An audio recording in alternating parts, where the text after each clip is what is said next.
Good evening, one and all. Welcome to the Toon review for tonight's, final warm-up game before the European Championships, of course. It is England taking on Iceland. And as I look at the stadium, there is lots still of red empty seats. But welcome, everybody, to the commentary of the game. Let's hope it's a little more interesting because I will tell you now, England Granny is here tonight with us. And will be for the goals if we get any against Iceland. But we will wait and see on that one. But thank you, everybody, for tuning in. If you do enjoy the show, as usual, hit that like button for us. And if you are new and like what you see, come and subscribe. It is free to do so. And hit the notification bell so you don't miss an upload or a live show. You can become a member of the Toon Review, of course, by hitting the join button just underneath us. And, of course, you can donate to the channel the normal way via Super Chat. And that will guarantee your comments to be read out on the show. All you need to do is just hit that $ at the bottom of the live comments. Good evening, everybody. Good evening to Hola. everybody. Hello. Now, obviously, Sam is with us until kickoff, and she'll be back at halftime if she's still functioning. But we expect so. But let's just hope it isn't as bad, Sam, as the other night, because that game really stretched us. Certainly as a commentary team and as a show, it was really difficult. Yeah, bravo to you for covering that. It was. So let's hope we have a little bit of vigor, because I think for me, having a peek at the starting lineup and obviously all the headline grabbing news about the players who have been left out the squad, it seems that Southgate has swapped his peanuts for Brazil nuts. So let's see if he can do it tactically as well, eh? He swapped his peanuts for Brazil nuts. Yeah, he's got small balls. Like, it's boring. So let's hope for something better. Okay. Well, I mean, while we're talking about that, we'll have a look at the teams. We'll start off with, of course, England. This is how England line up. Ramsdale starts in goal tonight. Walker, Trippier, Rice, Stones, Guehi, Palmer, Menu, Kane, Foden, Gordon. A little bit stronger than last time, Billy. Foden's in for Bellingham, so that's the change there. Mainu's in for who was next to Royce last game. Can't remember who it was. Gallagher, possibly. Did he come on a sub, or did he start? I think he started, didn't he? Yeah, so mainly for Gallagher. Gordon, obviously, on the left-hand side will be a step up for us. Trippier at left back, again, not happy in there. Ramsdale in goal, not really happy with that either. But the one as Stato said before the show, actually, about Gahey, how he keeps getting in his side is beyond me. Not good enough. Well, I just heard them talking about him before we went live on the TV, saying that it looks like Guehi and Stones are going to be his two preferred centre-backs for the tournament. So, Alex, what do you make of that side? I mean, it's a better sort of shape. I like it. It's a lot more balanced. Foden can drift out wide and stay central. Palmer can do the same. You've got Kane up front. There's creativity behind him. There's running. There's willingness to run. But then you've got Gordon out left, who can play a lot more as a traditional winger. Even though he is right-footed, he's still quite happy to take someone on and go on the outside. He can cut in. He's proper pacey. He might even play on the last man on occasion. He'll get stuck in defensively. I like Menu and Rice together. I think that's nice and balanced. It's solid. Trippier at left back isn't ideal. Could, depending on what our sort of. Well, he's probably going to go with Trippier left back in the tournament, isn't he? Because it's all he's got. I mean, but the main thing for me is what Bill has just mentioned. Look, I'm sure Mark Guehi, well, I know I've seen him play a lot. Mark Guehi is a fantastic footballer. However, I was under the expectation that Duncan Guehi were kind of the two reserves. And I was okay with that. I thought that was fine. But I don't think either of them can be starting if we want to try and win a major tournament. I don't think Mark Guehi's good enough. I don't think Trippier is good enough in left back to be starting for us to win a major tournament either. To be fair, as much as I love Kieran Trippier, it's too, it's a deputy and then someone out of position. That's two out of your 4-back-4s there. It's too many. And then Ramsdale in goal. I guess give him a pop, because if Pickford has a problem or an injury in the competition, you need somebody who's got a bit of confidence. So as long as he doesn't make any mistakes tonight, it could help him kind of settle in and if he's needed in the tournament. So it's a mixed bag, but overall I'm okay with it. I'm pretty happy with this lineup. It's better from Southgate. Well, this is how Iceland line up. And for fuck's sake. Go on, Right, we've got Valdemarsen in goal. Then we've got Inge Ingerson. Then we've got Gretterson, Gudmundsson, Porteinson, Finson, Bjarkson, Anderson, Trouston, and Gudjonsson. So mainly we just call them Sun tonight. The last team was, of course, Itches, and this is Suns. I mean, Sam, anybody that you're picking out there from, the Eskimos? No, I'm just really looking forward to your commentary now, Paul. Well, there will be just called Sun. I mean, hopefully England have the majority of the ball, and we don't have to really mention many of those Icelandic names. But anybody stand out for you, Billy? I don't know if the Gudmundsson is the one that plays for Genoa, but I was kind of under the impression his first name's Albert. Yeah, there's an Albert Gudmundsson that plays for Genoa up front, and you can't see him there, not even on the bench. So, yeah, I don't know any of this. That well-known Icelandic name, Albert, of course. I mean, what about you, Alex? Are you worried about anybody from the Icelandic side? Not overly.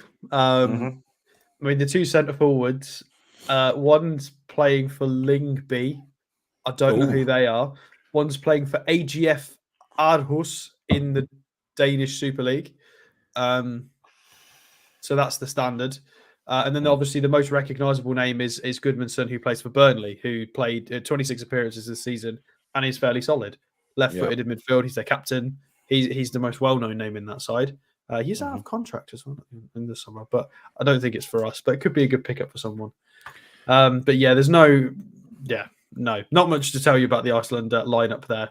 Definitely going to be playing a lot of men behind the ball. Well, hopefully so. I mean, Sam, obviously the players are coming out now. What are you expecting from England? What I expect and what I would like is something entirely different. I would like to see some exciting football. I would like to see us press, attack.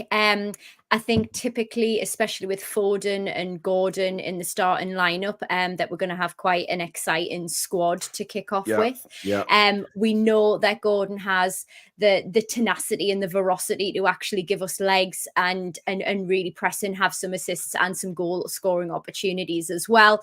Obviously, I'm entirely biased, and I think obviously the shirt release today has been amazing, especially to have two Newcastle players in the lineup.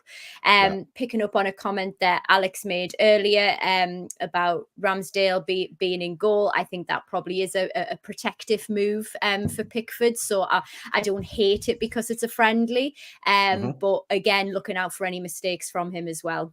On the same token, though, don't you think Tony should have played instead of Kane? Because we all know what Kane can do. Yeah.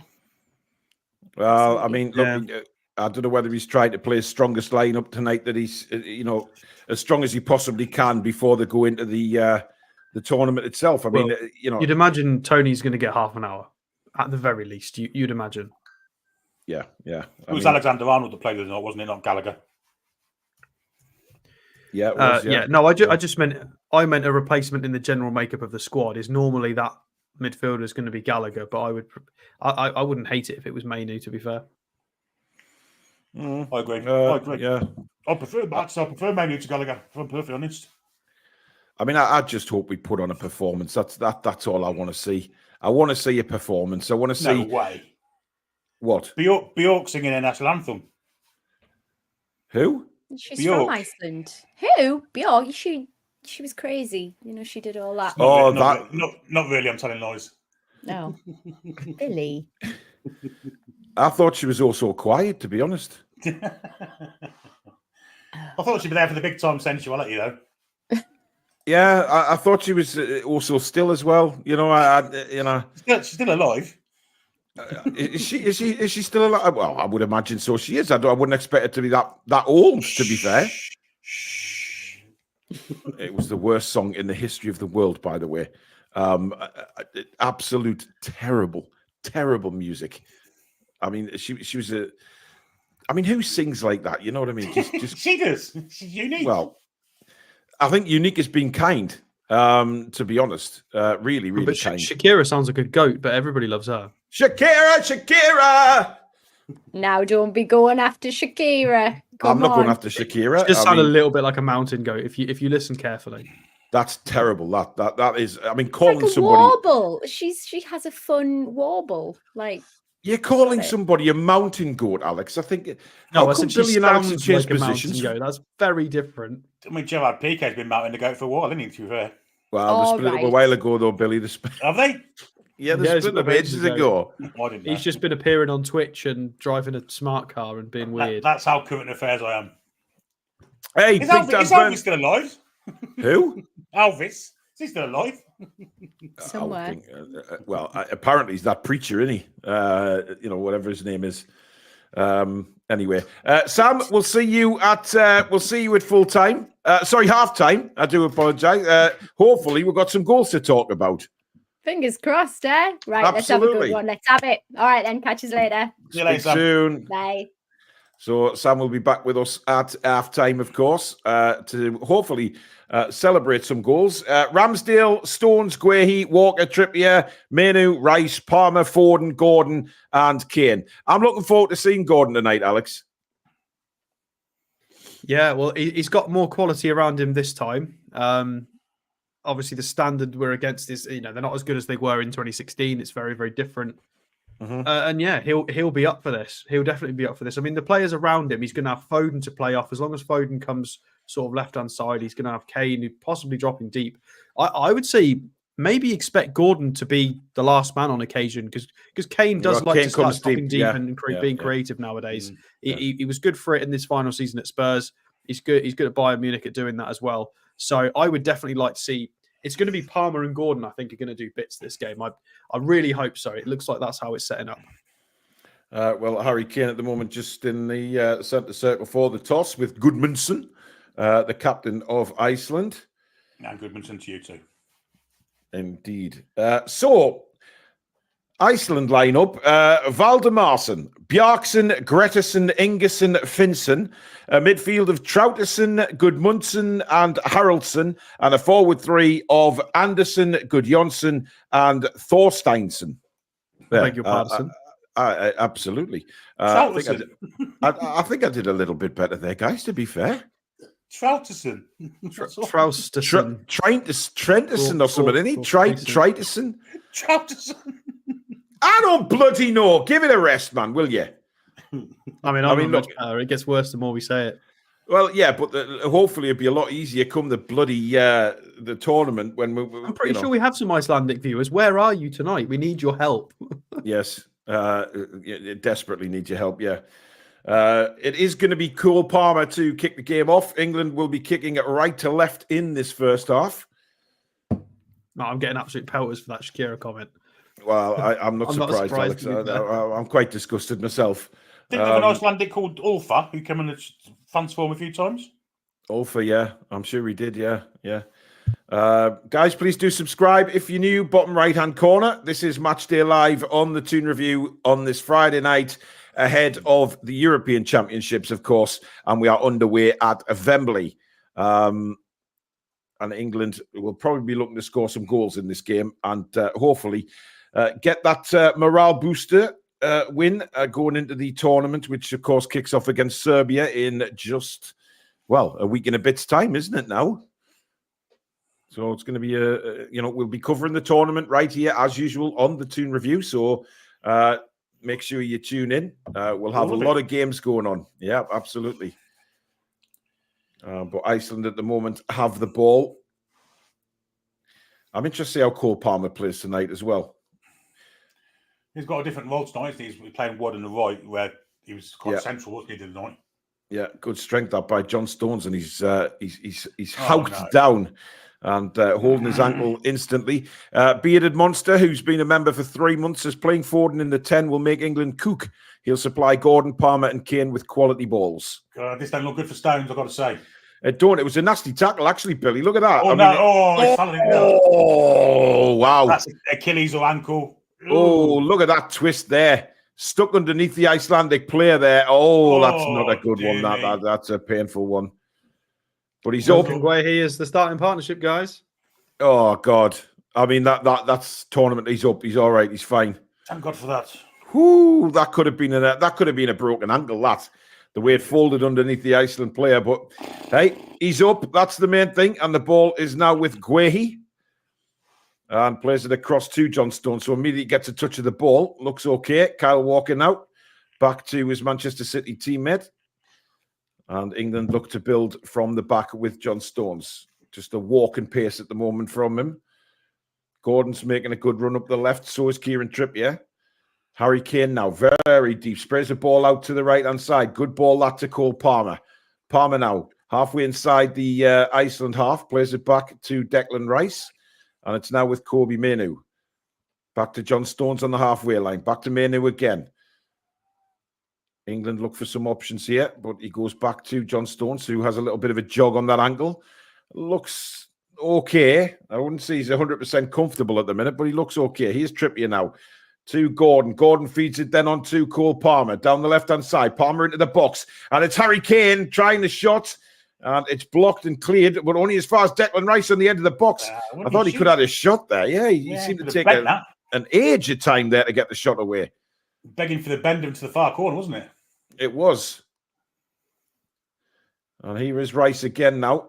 And across to Kieran Trippier. Trippier down the line again, finds Anthony Gordon. Once again, Cole Palmer makes that run. Palmer in a bit of space now, clips the ball into the back post. There's nobody there for England. And cleared away. But a very positive start, guys, from England here. Yeah, fantastic. Gordon and Palmer together, wasn't it? Yeah. Look like they're linking up really well, don't they? Well, it was his willingness to come over to the left-hand side and read the attacking phase. It's happened again as well, to be fair, twice in two plays. Mm. So you would expect that to be Foden, but it wasn't. Palmer's come all the way over.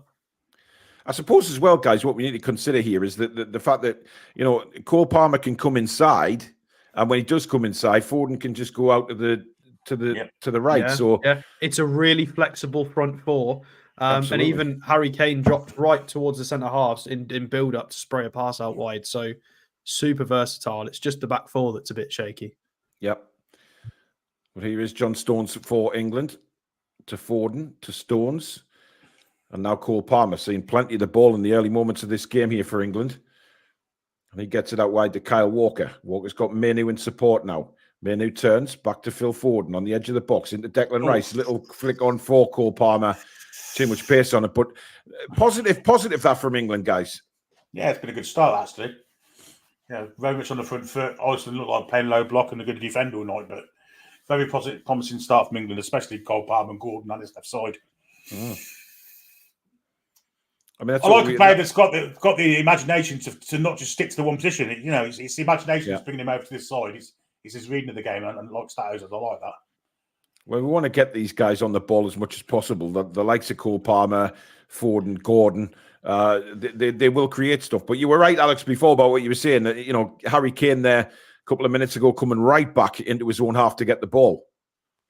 Well, we've still got versatile enough front players in that forward line. If Harry Kane has to drop, you've got Foden, Palmer and Gordon, all of which have played either behind the striker or Gordon's played as a striker quite a lot. All of them have got that knowledge. So it works really well. It's really fluid. Yeah. I think Kyle Walker was expecting Ramsdale to come and get that original ball there, but he didn't. No. And Walker knocks it back to him and Ramsdale just smashes it into the crowd. So Iceland have a throw here, almost level with the England penalty area. I mean, Iceland aren't as bad as what they used to be, are they? I mean, Iceland have come on in football in terms a lot in the last few years.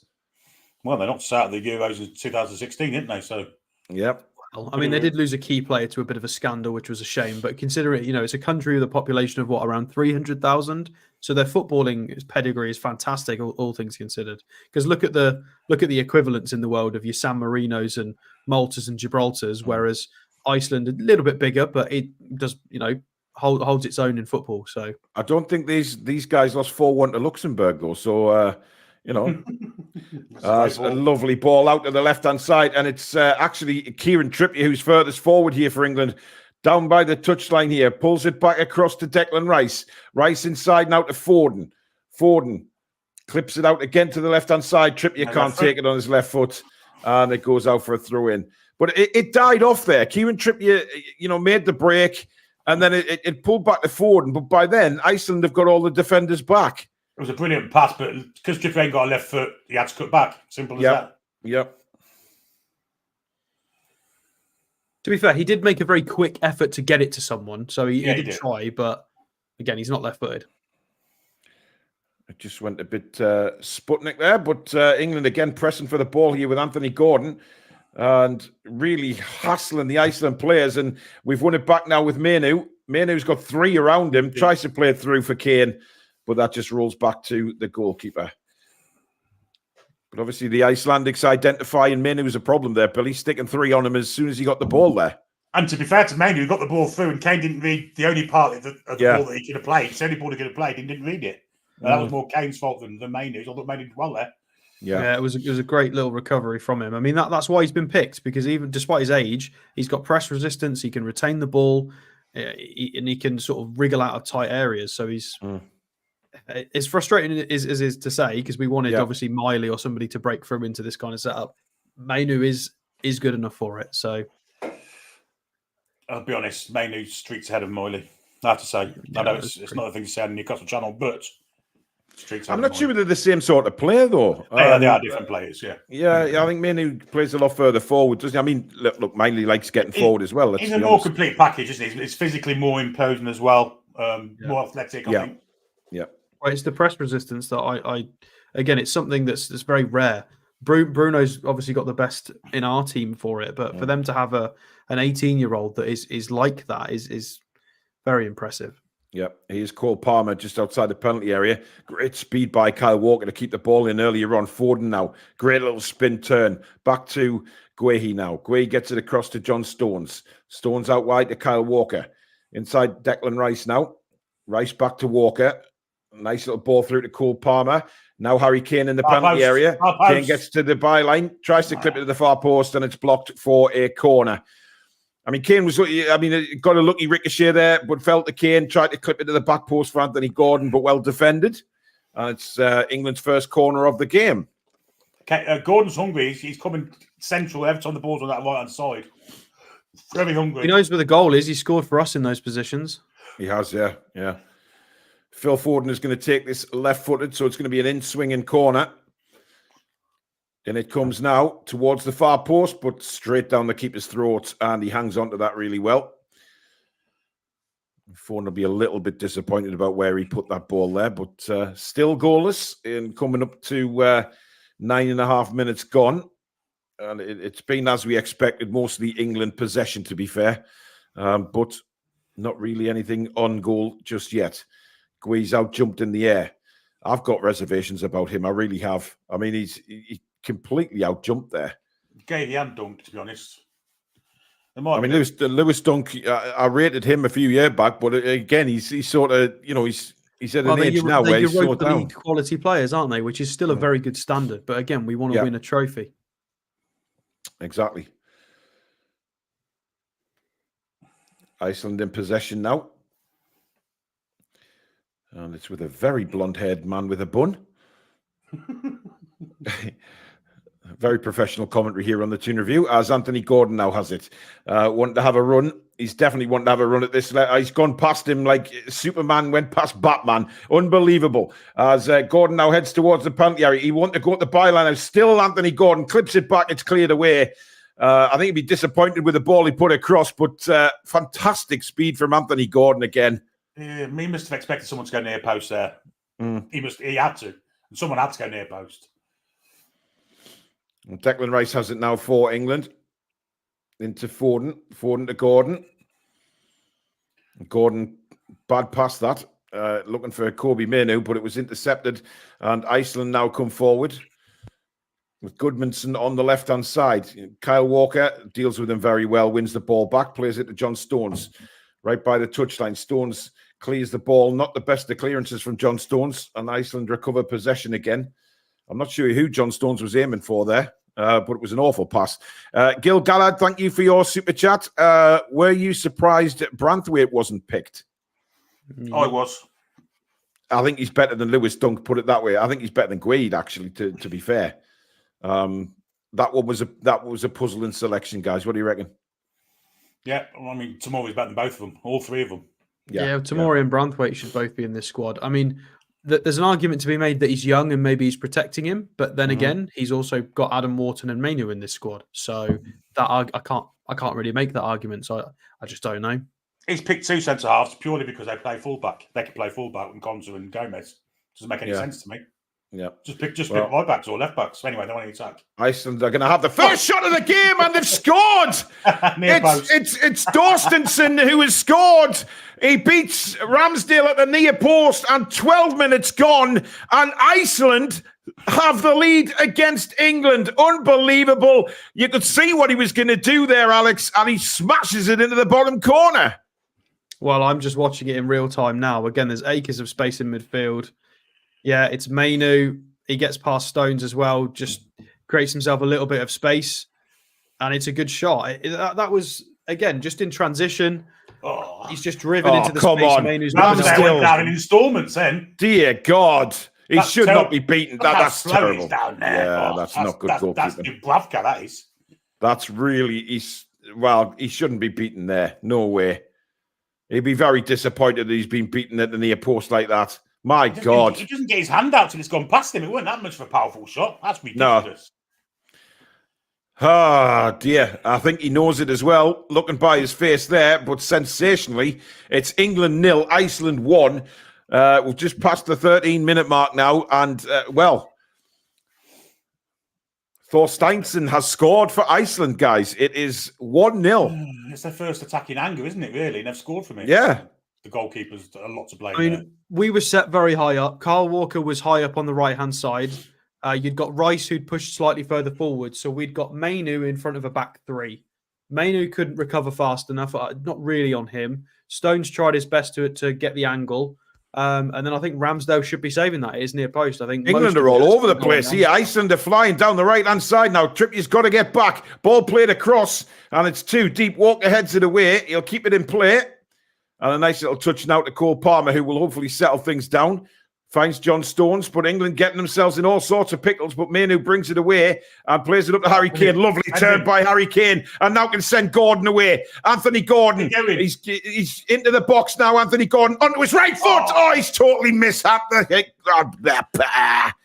don't know what I said there, but again, professional commentary right here on the Toon Review, of course. He just got under that guy. Billy, he just sort of skied it. Should have scored. It was a great ball from Kane, set him free. I don't know why slowly should have carried on, but he's cut inside, trying to do that bendy one to the far corner and got under it and put it into Rose's head. It was awful. Yeah.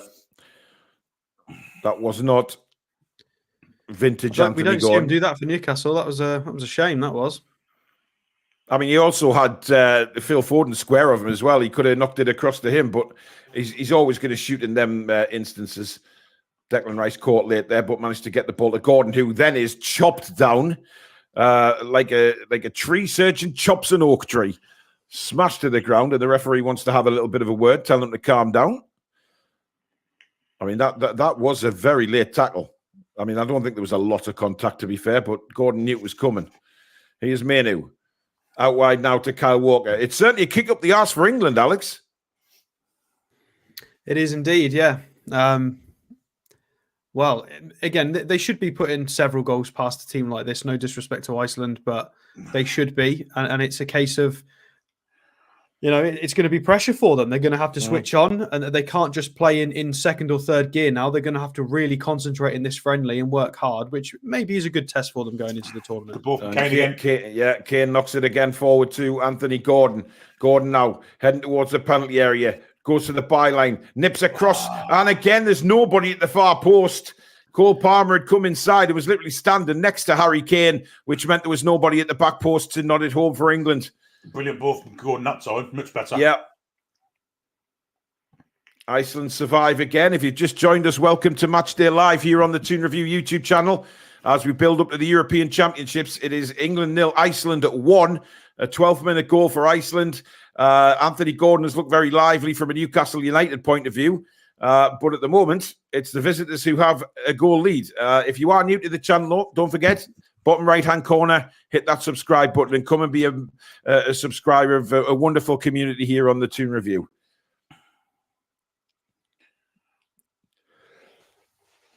Go on, Declan. Oof. Go on and bury it. Yeah, this is a chance for Palmer, and it's deflected wide. Kristin Kari Christensen, who is definitely from Iceland because he's paid in Icelandic krona, I believe. Thank you for your super chat. I've forgotten how the game on Euro 2016 went. Do you remember? Oh, yes, we do. No. Jack Wilshere played. It was far too long ago. Yes. These two are also liars, by the way, Kristen. So, but thank you very much for your super chat. England do have another corner, which is going to be Phil Foden again, left-footed. Again, towards the 6-yard area, but this time it's headed away. Drops to Kieran Trippier. Back now to Phil Foden. Foden left-footed into the area again. It's awful from Foden and out for a goal kick.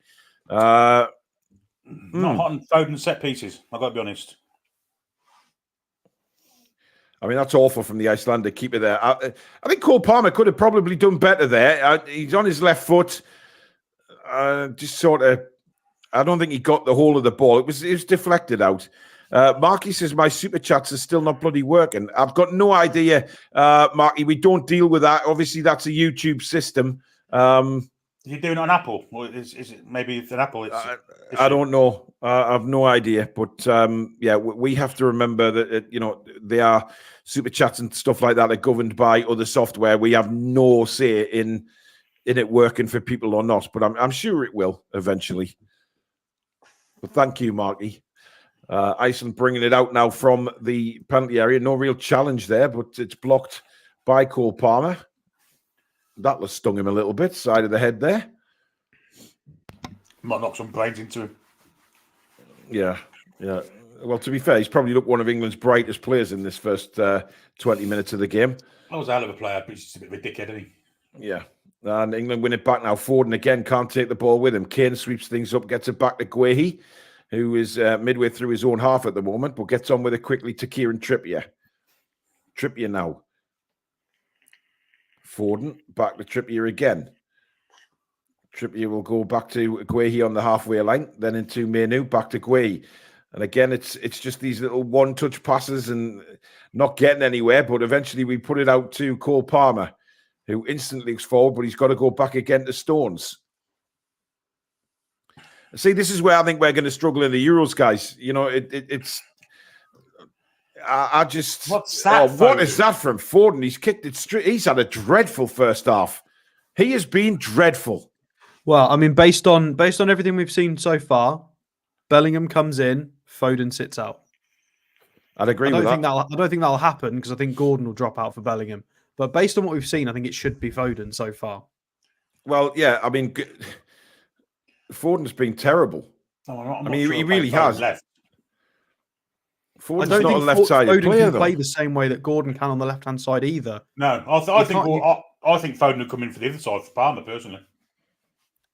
Well, I think Palmer's more dangerous at the moment. He's in absolutely lightning form, as good as Foden can be. Gordon and Palmer are the form players, so I agree. I think it's got to be Foden at the moment for Bellingham. And then but Bellingham we'll see how be behind Kane.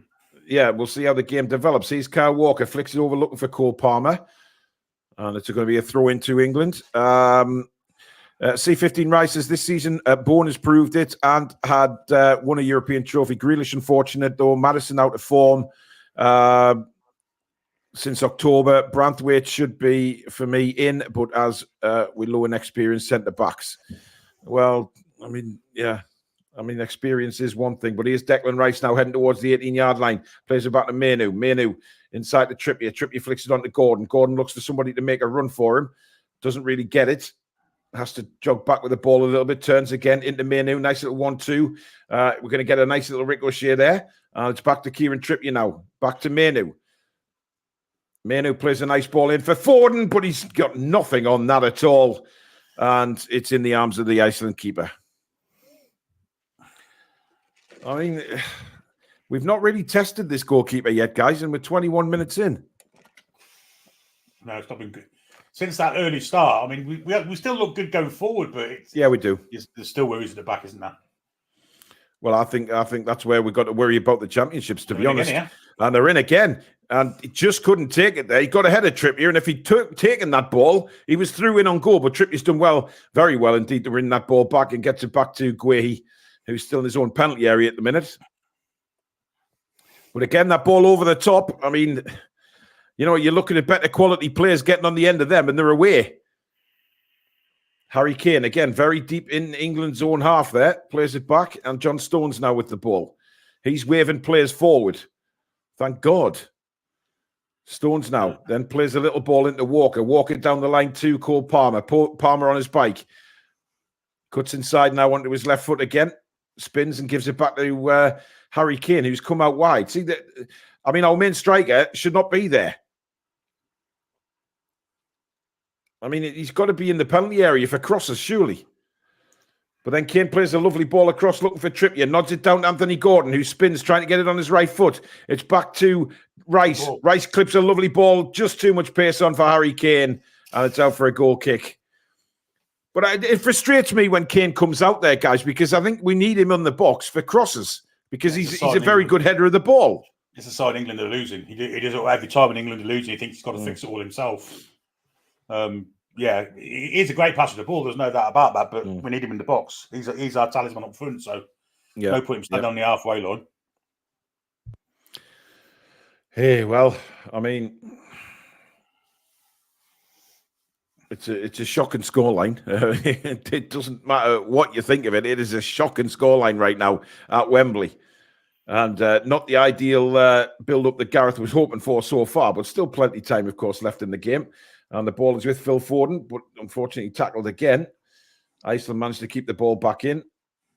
And back to their goalkeeper. I mean, the goalkeeper looks really dodgy, to be fair, on his clearances. Go on, Billy. Foden didn't cut the angle off there, and he should have done. He had time to do it and didn't do it. It was poor.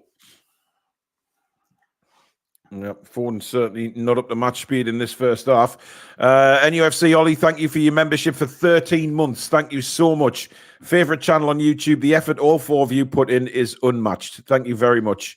Really appreciate that, Ollie, and thank you for being a fantastic member of the channel as well. As Iceland now played out from the back again, coming up to 24 minutes gone at Wembley, and it remains England 0, Iceland 1, with a goal in the 12th minute. As Stones cushions the header back to Ramsdale, who gets on with it back to Stones very, very quickly there.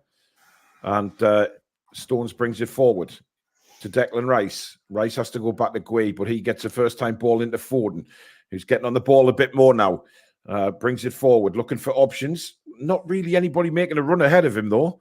And it's across now to Kyle Walker, to Stones again. Stones can go down to Cole Palmer. Now Cole Palmer has a run at the fullback. Head up. Plays it in towards Harry Kane, but good defending again from Iceland, and it's out for a throw-in.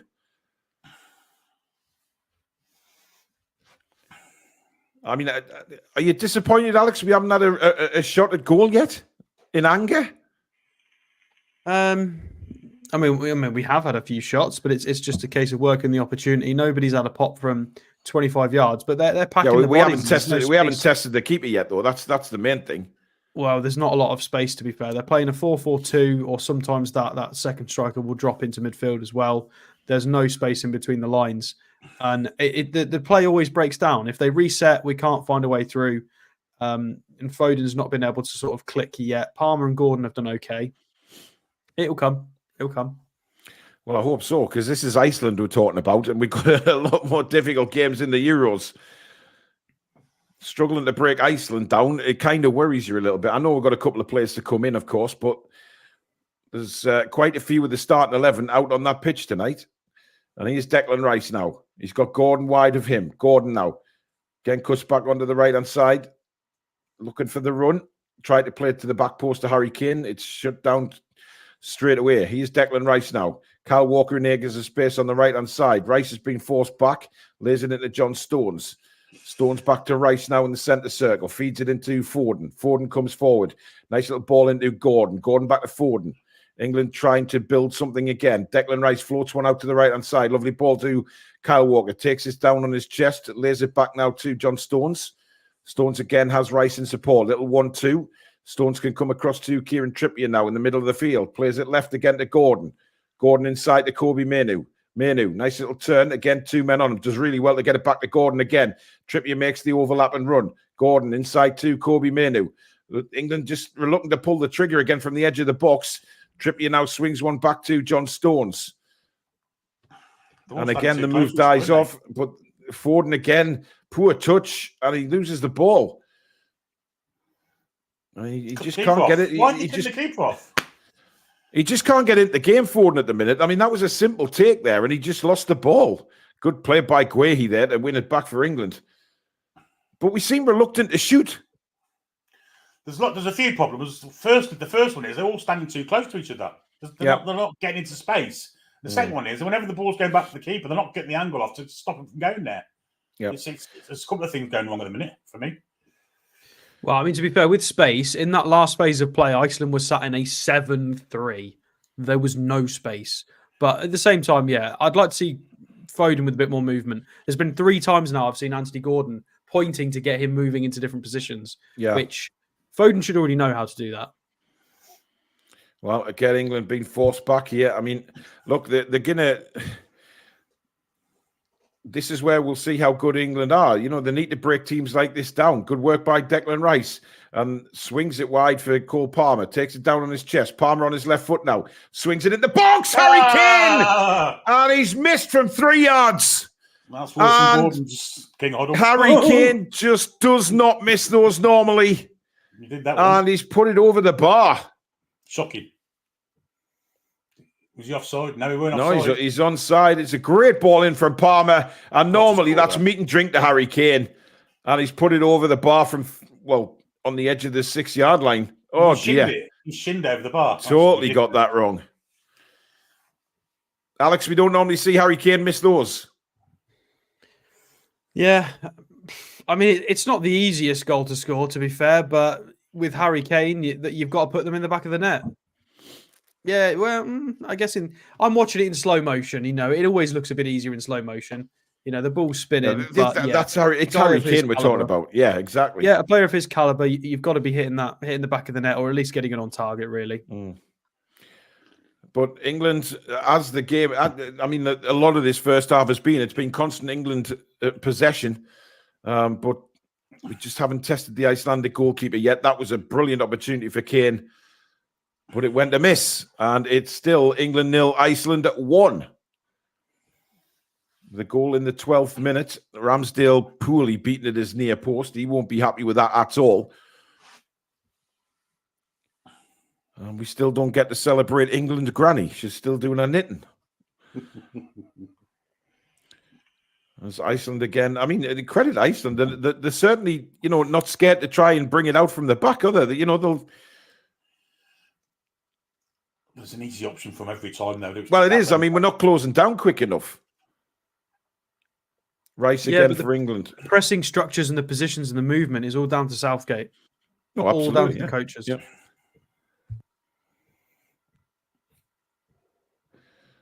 John Stones now brings it out for England. Looking for options again. Trippier screaming for the ball, but he gives it to Guehi. Guehi then up to Declan Rice. Rice on the halfway line. Little 1-2 with Manu, and then back out wide for Kyle Walker now. Walker will then in turn go to Cole Palmer. Palmer back to John Stones. And then beautiful ball by Kyle Walker out. Anthony Gordon on the right-hand side, but he can't take it. And it's out for a throw into Iceland. Things just not clicking for England in the right areas at the moment. As we look at this Harry Kane opportunity again. Great ball in from Cole Palmer. And... well, I think a player of Harry Kane's caliber should be smashing the back of the net there. I mean, if you put a Bayern Munich jersey on or a Tottenham jersey, that's in the net. It's just the way this half's gone for England at the moment. Oh, let's not go too far. Maybe the Bayern Munich jersey. Okay. A free kick now for Iceland. Long kick from the goalkeeper. Gordon trying to get in the mix there to win the ball back. Breaks for Harry Kane now. Plays a nice ball out wide for Kyle Walker, who can get his engine going and get into overdrive there. Just slows the play up a little bit, though. Well, a lot, actually. Stopped running completely. Cole Palmer. Billy? So we just allowed them to get back into shape there when we could have gone quicker. Yep. Mark Guehi now for England, bringing it forward. Again, turning on the right, laying it back for John Stones. Stones has Kyle Walker available, but again, Iceland just happy to sit and try and England have got to try and break them down and play through them. At the moment, it's not happening. Kyle Walker plays it across again to Quay now. Into Manu. Manu looks for the run. Finds Phil Foden. Foden, 2 men on him immediately, but manages to get it back to Quay. I mean, that's what Iceland are doing, aren't they? You know, as soon as England get into dangerous positions, they put more than 1 man on the England player. And Kieran Trippier is offside. That will just vent up the frustration. 32 minutes gone at Wembley. It's England 0, Iceland at 1. I'm not really sure if Kieran Trippier is offside there. He's miles onside. He's not offside. Cool call that.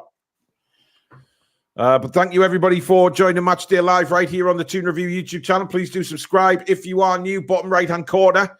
Come and be part of a fantastic community here. And, of course, don't forget to hit that like button for us as well. As Gareth Southgate looks like he's playing... well, what's name some games, guys. I don't know, Tetris or something on the iPad there. Connect 4. Oh, snakes and ladders. John Stones now into Harry Kane, who's again come deep for the ball. Kyle Walker. I think he's playing I haven't got a clue, though. I haven't got a clue, though, yet. Palmer does well to get the ball out now to Anthony Gordon again. Palmer's made a good run ahead of him, slips it in. Nice ball. Palmer cuts back onto the right-hand side. Great play by Cole Palmer, and it's blocked again. England corner. Nice interaction between Palmer and Gordon again. We've seen that a few times in this half, Alex. Yeah, I mean, they're the main two. If anything, I think this game's calling out for Cole Palmer to become central, push Foden out wide for a bit, try and get Palmer and Gordon playing a bit more together, get Palmer on the ball a lot more as well. And I think we'll see more of all of this attacking, to be fair. They took Foden off the corners. I wonder if it's a tactical thing, this from the other side, Billy. But it's going to be Declan Rice. Hand in the air. Let's see what kind of delivery he can put in for England here. Right under the keeper's arms, and it's a very extravagant punch from the goalkeeper. Looked like a seal. Crossed back in by Rice, headed away again. Good defending from Iceland. I mean, I'm not sure that punch was authentic, that, Billy. It was a very flappy punch. But it did the job. Exact word I was looking for, flappy, yeah. I think it seems like Southgate, all he wants is in swinging corners at the minute. Yeah. Here's Declan Rice to John Stones now. Stones fires it out wide again. That's a nice touch by Foden, but well read by the Icelandic defender, and a throw into England midway through the half. He nutmegged the Icelandic player as well with that little touch. Here's Guehi now, brings it forward to Kieran Trippier. Trippier spins onto his right foot again, plays it back across to Kyle Walker. Walker out wide to John Stones. Stones again bringing it forward. Iceland just, as usual, prepared just to sit, make England work hard to try and find an opening. Foden now plays it to Guehi. Guehi brings it forward. Out to Gordon now on this left-hand side. Gordon inside now to Declan Rice. Rice again. I mean, there's a couple of good runs there, which he didn't see. But it's all very compact, and Iceland just sitting in. Long ball again. Out to John Stones on the right-hand side now. Stones. Back to Kyle Walker. Walker's got Rice inside of him. Declan Rice now. Brings it towards the penalty area. Again, just a wall of blue in front of him. Foden. England trying to work an opportunity here. Back to Guehi now, into Stones. Stones inside to Foden, back to Stones. And again, there's just a wall of blue ahead of them, and England trying to work the opportunity here. Foden now might get that opportunity. Runs into the penalty area, back to Walker. Walker wide now for Cole Palmer. Palmer, nice bit of skill. Gets to the byline, right-footed cross comes in, and it's blocked again and cleared by Iceland.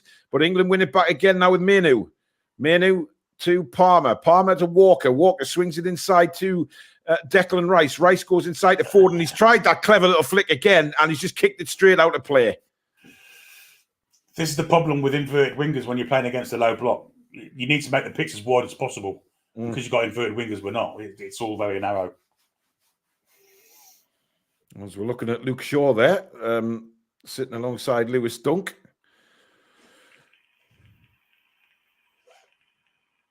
I mean, not really the time to do fancy flicks when you're a goal down to Iceland.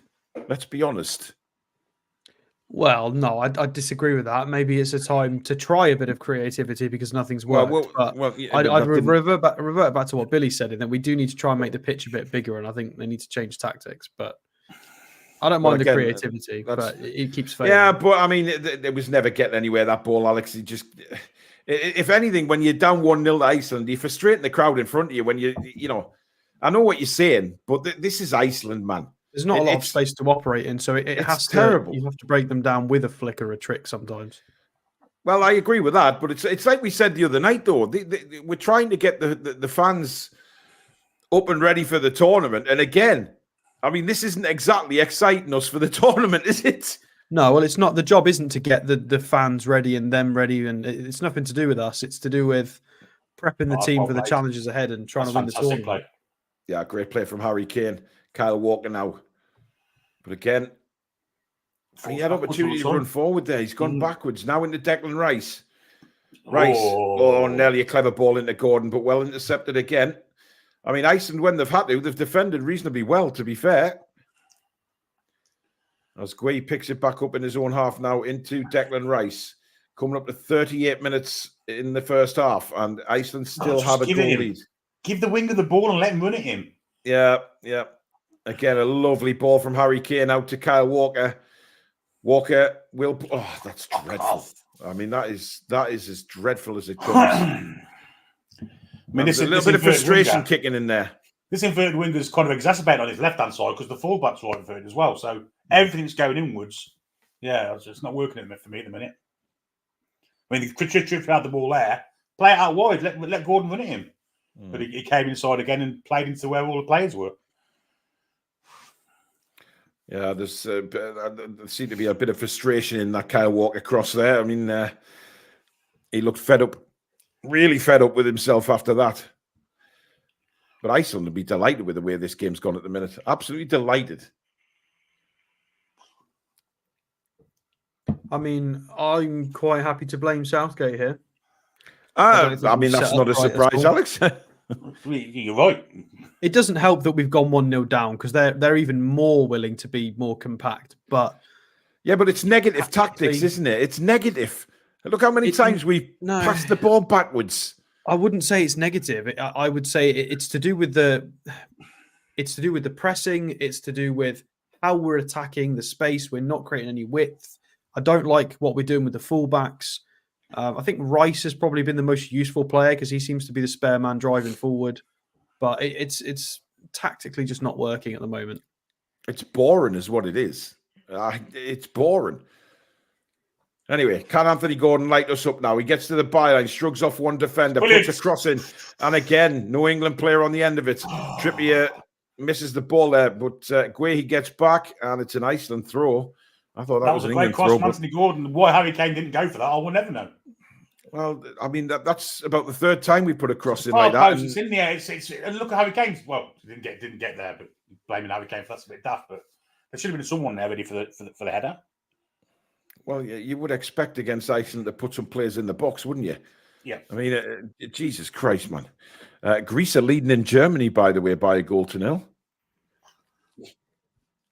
Well, I mean, King Cole's just updated us that Germany are losing to Greece. So we're not the only team who's having a bit of an issue. So, yeah. They've got groove and meaning now, haven't they? You what, Billy? Greece have got groove and meaning. Thanks for that. He's here all week, ladies and gentlemen. Always nice to see the Germans losing now, isn't it? Yes, Billy, it is. Yeah.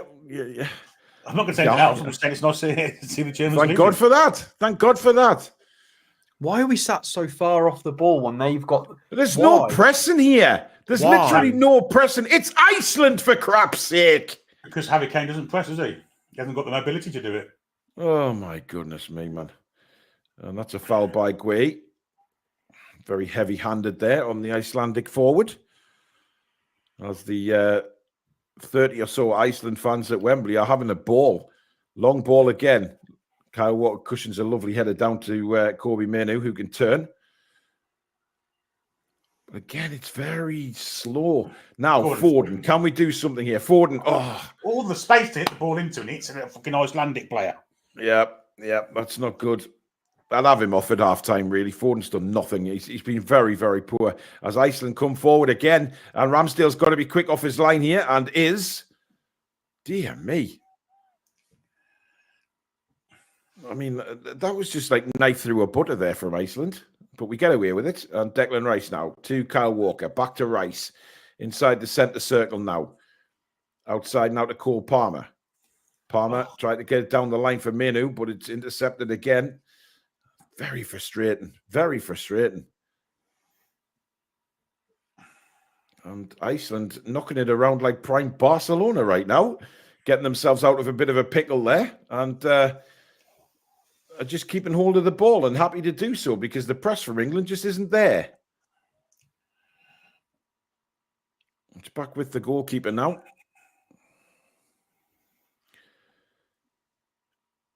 I mean, what are the tactics here when Iceland have got the ball? Because I'm very confused.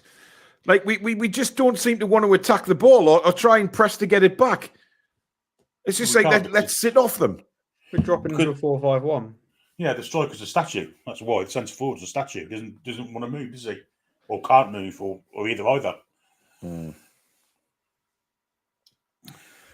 Well, a couple of minutes to go to half-time at Wembley Stadium. It is England 0, Iceland 1. Please do subscribe if you are new to the Toon Review. Fantastic. Beautiful from Gordon, bringing the ball down. Now gets to the byline again. Tries to get a cross in. It's deflected out for a corner.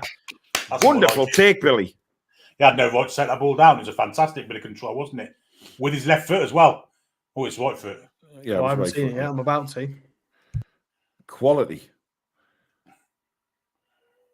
I thought, right, I'm having a run to the byline. Good defending again, but a corner to England. Surely we've got to make one of these corners start to count here. Rice Baby will take the corner. Definitely just in-swingers, isn't it? In which case, wasn't Trippier taking them? Wasn't Trippier taking them ahead of Rice? I'd rather have Rice taking them than Trippier, Billy, to be quite honest. And that's, well, I might change my mind now. Straight down the goalkeeper's throat. Bollocks to that. I mean, it's frustrating now. It is getting frustrating. I mean, we've had 4 or 5 corners and we've done the same thing with every single bloody one of them. There's been nothing different about our corners. Long ball again from the goalkeeper. Kyle Walker takes that down brilliantly, but then gives it away terribly. And Iceland on the attack here, looking to get a second goal before half-time, which would really make it a bit embarrassing. Stones now. Forced very wide. And England trying to play it out from the back here, playing a little bit of head tennis. And the ball with Cole Palmer now. 3 Icelandic players on him, and Iceland win the ball back. That's not great play. And now they get to the byline, clips it back, and here's a chance! It's deflected wide. And the shot came in from the edge of the box, and Gui threw himself at the ball and probably stopped the second Icelandic goal there, Billy. He certainly did. I mean, they cut through us like a knife through butter. Again, down that right-hand side, wasn't it? Cole Palmer lost the ball in a really bad position, and Iceland looked dangerous. I think that was destined for the bottom corner, that, Billy, looking from that from behind. I mean, of all the play we've had, they've created the most clear-cut chances, haven't they, really, apart from the Kane one? It's going to be a corner to Iceland. That was just high ball, the back post. He's unmarked. Headed back across goal. What the bloody hell? And Guehi falls over to try and get a free kick. And I think he's got one, but I don't think there was... Oh, he's booking him as well. I think that's tragic from the referee. He's deemed that a professional foul, I think. I'm not sure whether there was much in that. Just seeing it again. I mean, he doesn't touch him. I mean, Guehi's dived there, guys. As much as I hate to admit that, he threw himself to the floor and the Icelandic player got a yellow card. We've got a minute of added time, of which we are 20 seconds away from half-time whistle. Thank Christ. Guehi brings it forward for England again. Now into Foden. To Kobe Manu. Manu looking for options. Straight into a blue wall again. Plays it out wide now. Good ball. Cole Palmer. Can we get this equalizer before half-time? Good header away and cleared by Iceland. That will probably do it for the first half. And it does indeed. It's half-time at Wembley Stadium, and it is England 0, Iceland 1. Billy. Very poor first half. Poor defensively more than anything. Really poor goal to give away. Poor goalkeeping. And we should have equalised through Harry Kane and Anthony Gordon. You know, it's been average to poor for me. Mm-hmm. Alex? I think one of the major issues has been Phil Foden offensively. Again, I think a lot of it's got to do with the shape, the tactics from the manager. But I'd like to maybe see in this kind of game, I think somebody like Eze might suit this a lot more. Who's a lot more comfortable to run at people, play left, right. Maybe it's a bit more dangerous to have a player like him starting because he's not as rigid as Foden. But we need a bit more creativity. We need more width. And it's really, really poor. And Southgate's got a lot of questions to answer. I mean, would you maybe, like Billy said before kickoff, we know what Kane can do. Maybe put an Ivan Toney on there just to try and mix it up a bit. Well, no, we need to make it click with Kane, don't we? Otherwise, what's the point? Well, yeah, but it's not clicking. That's the thing. I mean, it's just not. Anyway, Sam's with us. Regardless, we need to make it work with Kane. Whether we like it or not, we have to make it work with Kane because he's one of the most prolific goal scorers in world football. So we have to find a way to make that work. We can't just go for Ivan Toney instead. Well, no, I'm saying try to put Ivan Toney on for the second half. We know what Kane can do, but he's not done it. I mean, look, it's been dreadful. Sam, I mean, what do you reckon? Wowzer. I mean, how boring is England football now? It's absolutely shocking. We seem very unprepared tactically, I think. I just think we're lacking some sort of fluency. We seem very disjointed and the right side is very, very weak and they're just going on the attack. I think we started quite well and looked a bit creative in what we were doing, but Iceland have got bodies all over us again. I mean, to the point where, there was a few of us in the chat started talking about music. This game was so boring. Just Southgate ball. My goodness, you're killing me here. Mean, this is Iceland, right? It's not Spain. It's not France. It's not Germany. It's friggin' Iceland. And we haven't even made that Iceland goalkeeper make a save in that first half. That's how bad it has been. Now, when again people wake up and smell the feckin' coffee out there, that those players on that pitch for England are way better than what we are putting in at the minute. They are way better. One thing, and it's one thing that I said weeks ago would let us down in the tournament, that is the manager and his negative tactics. I honestly, he's not letting the players take the shackles off. Just go at them and try and get some bloody goals instead of it watching paint dry every time you watch England. Alex argued with me earlier in the half that when I said about trying to get the England fans up for the tournament, that's all part of it. This is dreadful stuff we're watching here. And we just seem to allow them possession in their own half. We're not pressing, try and get the ball back in advanced areas. And if we do press, they just kick it long and our weak defence looks weak again. There's changes that need to be made. They're not fluid, they're not balanced. Lots of things got to be changed. I don't think the manager's got anything to do with that. You can't tell me, Sam, right, with a real positive, decent football manager, that we shouldn't be destroying teams like Iceland. Doesn't matter how many men they put behind the ball. This team of talented English players should be wiping the floor with teams like this by playing a much more fluid game of football, a bit more positivity in the way they play. But instead we're getting the ball, we're knocking it back, and then we're trying to go forward again. But by then, all the Iceland players are behind the ball. Yeah, absolutely. And you've hit the nail on the head there. This is coming down to, and I can't think of a better showcase of why we need Southgate out, because the talent that we have in that England squad is absolutely outstanding. It's probably one of the strongest England sides that I have seen in my lifetime. But tactically, we don't have anything to actually go after. There's points in the game where players are looking at each other confused. It just seems like we're leaving acres of space. And like I said before, like it's so disjointed that it's actually really, really irritating to watch as a fan. And you're absolutely right, Paul. I've never known any type of tournament where the whole country isn't excited and bouncing and behind the team. Like, you're not seeing the flags out on people's houses or on cars or people car windows. Yeah, exactly. With the England tops on at all. I'm not seeing it, and I think it's because there's a little bit of lack of belief, not in the players' talents, but actually in the manager. I want to see Southgate throwing pink football boots across that dressing room and showing a little bit of passion with this. We need to get them fired up. And to be honest, I don't think it's down to the players. I think it's tactically we continue to get this wrong every single game that we've been watching. It's wrong. Southgate should have gone 4 years ago. Of course he should. Of course he should. And what they should be doing now, they should be ringing Jurgen Klopp up and saying, "Can you take the England team after these Euro championships?" Seriously, I'm serious. Because Jurgen Klopp will get these playing. I wouldn't disagree. And if they don't get Jurgen Klopp, they're coming for Eddie Howe. I'll guarantee you that. Yeah. Ronald Turnbull, thank you for your super chat. Gordon running his heart out and trips will not pass to him. Well, again, it's the tactics, Ronald. It's the tactics because it happens on the other side as well.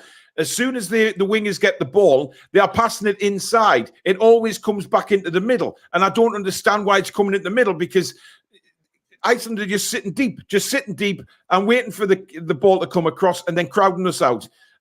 But that's regardless. These 11 players for England, most of these are going to start in the tournament, and it's dreadful. It's absolutely shambolic. And they don't need friendlies to get used to each other. They've played with each other many, many times before. Many times before. They don't need to work out how to play together. It's bollocks. It's just bollocks to watch because we've got a manager who is so negative. He doesn't know how to be positive. He sets a team up not to lose. And because he does that, we lose. It's happened against Hungary not long ago, stuffed us at Wembley. You know, pundits keep saying, "Oh, England have got a great set of players. They've got good enough players to win the tournament." Yes, they have, but we've got a manager who is Sunday League, and that's the difference, Billy. 100%, 100%. I mean, we've got to semi-finals and finals in spite of Southgate, not because of him. It's because of the quality of the players and them doing things that aren't expected. Southgate has to go. He's just got no imagination, no tactical know-how. He was a poor manager for Middlesbrough. Get him out. He's not good enough for the job, and I don't know why he ever got it in the first place, if I'm perfectly honest. He's shown no kind of promising kind of managerial expertise wherever he's been. So why is he in the job? Don't get it. Never has got it. I know what it is. He's a yes man. Simple as that. Of course, he's a yes man. We knew that when he was appointed, and you know, there's absolutely no sudden doubt about that. England play chess, not football. Forward, then back, then sideways, then back. It's like watching paint dry. Pickford is a shit keeper for a start. Will get put out of the group, but lose in the quarterfinals. Look, I don't think Pickford's going to be the problem because he's the best we've got at the minute. You know, whether you like that or not, Ramsdale. I mean, that goal, Sam, to be beaten from there is shocking, quite honestly. Oh, my goodness. It was like keeper 101 fail. It was absolutely dreadful. And a near post stop shot just couldn't be made. We need to look more threatening. Why can't we threaten? We have no attacking impetus whatsoever. But we have the talent and the skill to do it. This is instructional for me, and I think this is why there's so many people in the chat, and I'm seeing so many comments about it where people are getting agitated by the fact that we are not looking like leaders of this group against poorer teams that we're playing. And with all due respect to teams, we should be walking this, and we are absolutely not. We look like we are struggling. We look like we are struggling for communication between our players. We look like we don't have the guts to go forward, and that for me is instructional rather than down to player quality. We know what our players can do. I'm thrilled for Gordon. I think he's having some fantastic moments. He is really fighting for the badge. The way he brought down the ball with so much control. It was absolutely terrific to see. Obviously, I'm hugely biased. He's my favourite player for Newcastle, but he's a shining star in this game. Manu made the mistake with Stones, which obviously let Ramsdale let the goal in, unfortunately. And I don't know, for Manu, yes, there's absolutely talent there, especially for such a young age as well. But for me, he's a little bit off pace, which is I'm looking out for more of that in the second half. Nick Thornton, thank you for your super chat. He says Southgate is a one-trick pony, no plan B, and he's killing any chance you lot have to win anything. Alex, what's his first trick if he's one trick? Yeah, exactly, because I'm not seeing any tricks right now. Alex says this England side is nothing special. That's the thing, though, Alex. It can be. We know we've got the players. This lot of players now can be very, very special. but we have not got a special manager, and that manager is ruining it. These players we could have a fantastic England side right now with the players we've got available, but we've got a manager who is stifling everything. It's terrible. James Morrison, thank you for your super chat. Give them Eddie. This is so upsetting to watch. Let's not give them Eddie, please.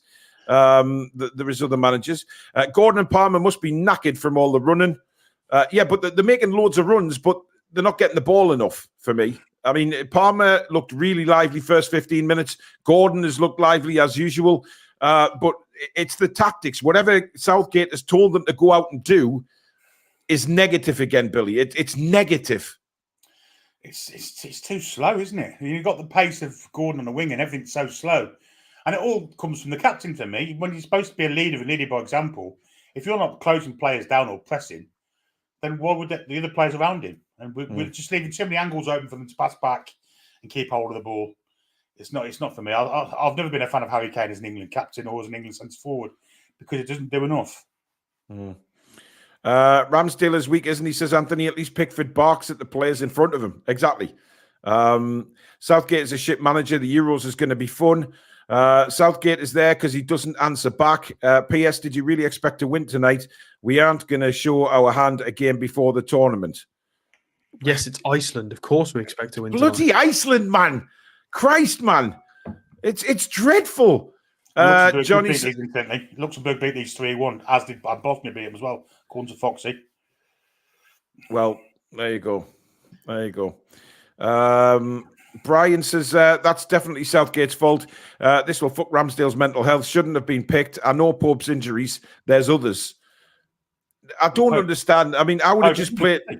Well, yeah, but I would have just played Pickford again tonight. You know, if he's picked a lot of the team that are going to play at the start of that tournament. So why not just play Pickford again? It's bizarre. But look, it's not the... Listen, this is down to the manager's tactics. They are negative. They are crap. He doesn't have a freaking clue what he's doing. And look, quite frankly, go to Man United, please.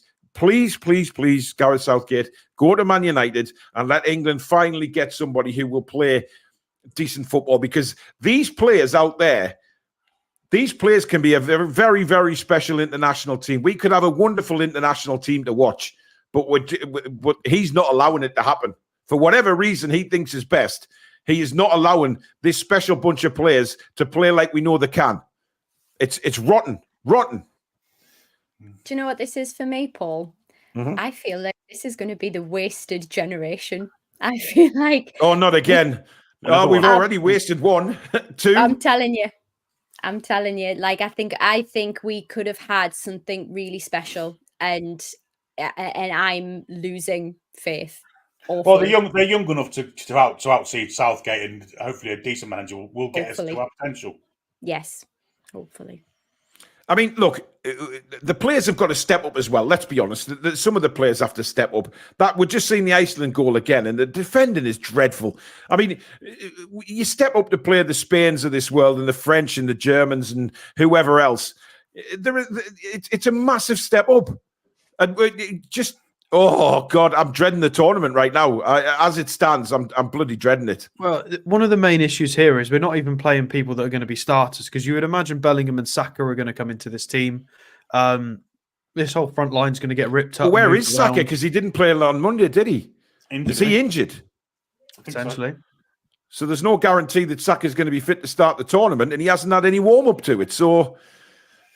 it's typical England going into a tournament. Well, it looks like there's a substitution because that looks like... I'm trying to see who that is. The Konza. It looked like Konza or Konsa. It is Konsa. So who's he? I would presume... Stones, I imagine. Yeah, I'll not take any chances on his ankle, I guess. Yeah, John Stones has come off, and it is Konsa. Sam, we'll see you again at full time. Enjoy. See you soon. Yeah, enjoy. Yeah.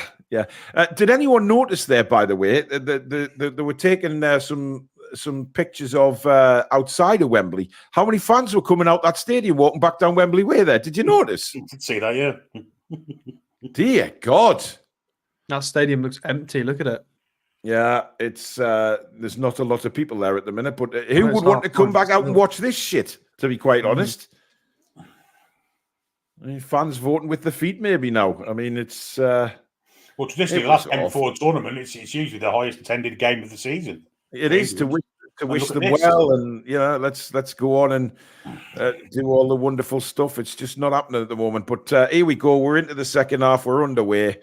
Let's see if we can turn this around and end up hopefully with a convincing win. They finished 7 points behind Luxembourg in their qualifying group. Iceland did. Good grief.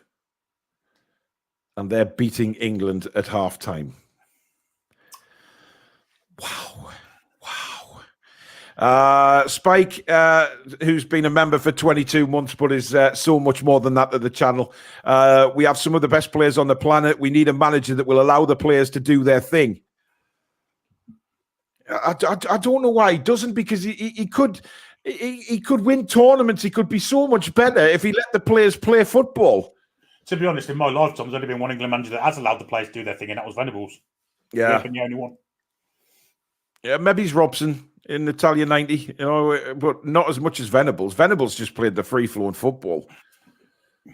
As Anthony Gordon's just put a cross in there that Harry Kane again fluffs. I mean, it should be meat and drink to him. Should be meat and drink. If we lose to these, we have to play pound stretcher next game. Well, I don't know, Billy. I don't know whether they do the same kind of custard slices or not, which would be disappointing. It's Iceland and Poundland. I mean, the linesman put his flag up there. I don't know what he put his flag up for, but play went on. The referee told him to put it down, and play went on. Oh, dear. Anyway, Mainu gives the ball now to Cole Palmer. Palmer back to Walker. So it's as you were, really, apart from Konsa replacing John Stones. He's kept the same sort of... the formation is exactly the same. As Gordon flicks the ball now for Phil Foden. But again, slow turns backwards. Rice. Trippier. Now Mainu. Mainu plays it across, but again, Iceland step out. Konsa to Kyle Walker now. Back inside to Declan Rice. Again, Iceland just putting a row of 5 across the back there. And they're just basically saying to England, come on, break us down. We're only playing in 2/3 of the pitch. So, I mean, the flanks is totally unoccupied. It's ridiculous. Yep. And again, Iceland just pumped the ball anywhere, but they are a goal ahead. They can do what the hell they want right now, to be fair. I mean, Steve Bruce is available for England, guys. If Steve Bruce becomes the England manager, I'll be looking for a fucking Scottish passport. Oh, dear. I would be watching the Isle of Man, and we'd probably beat England.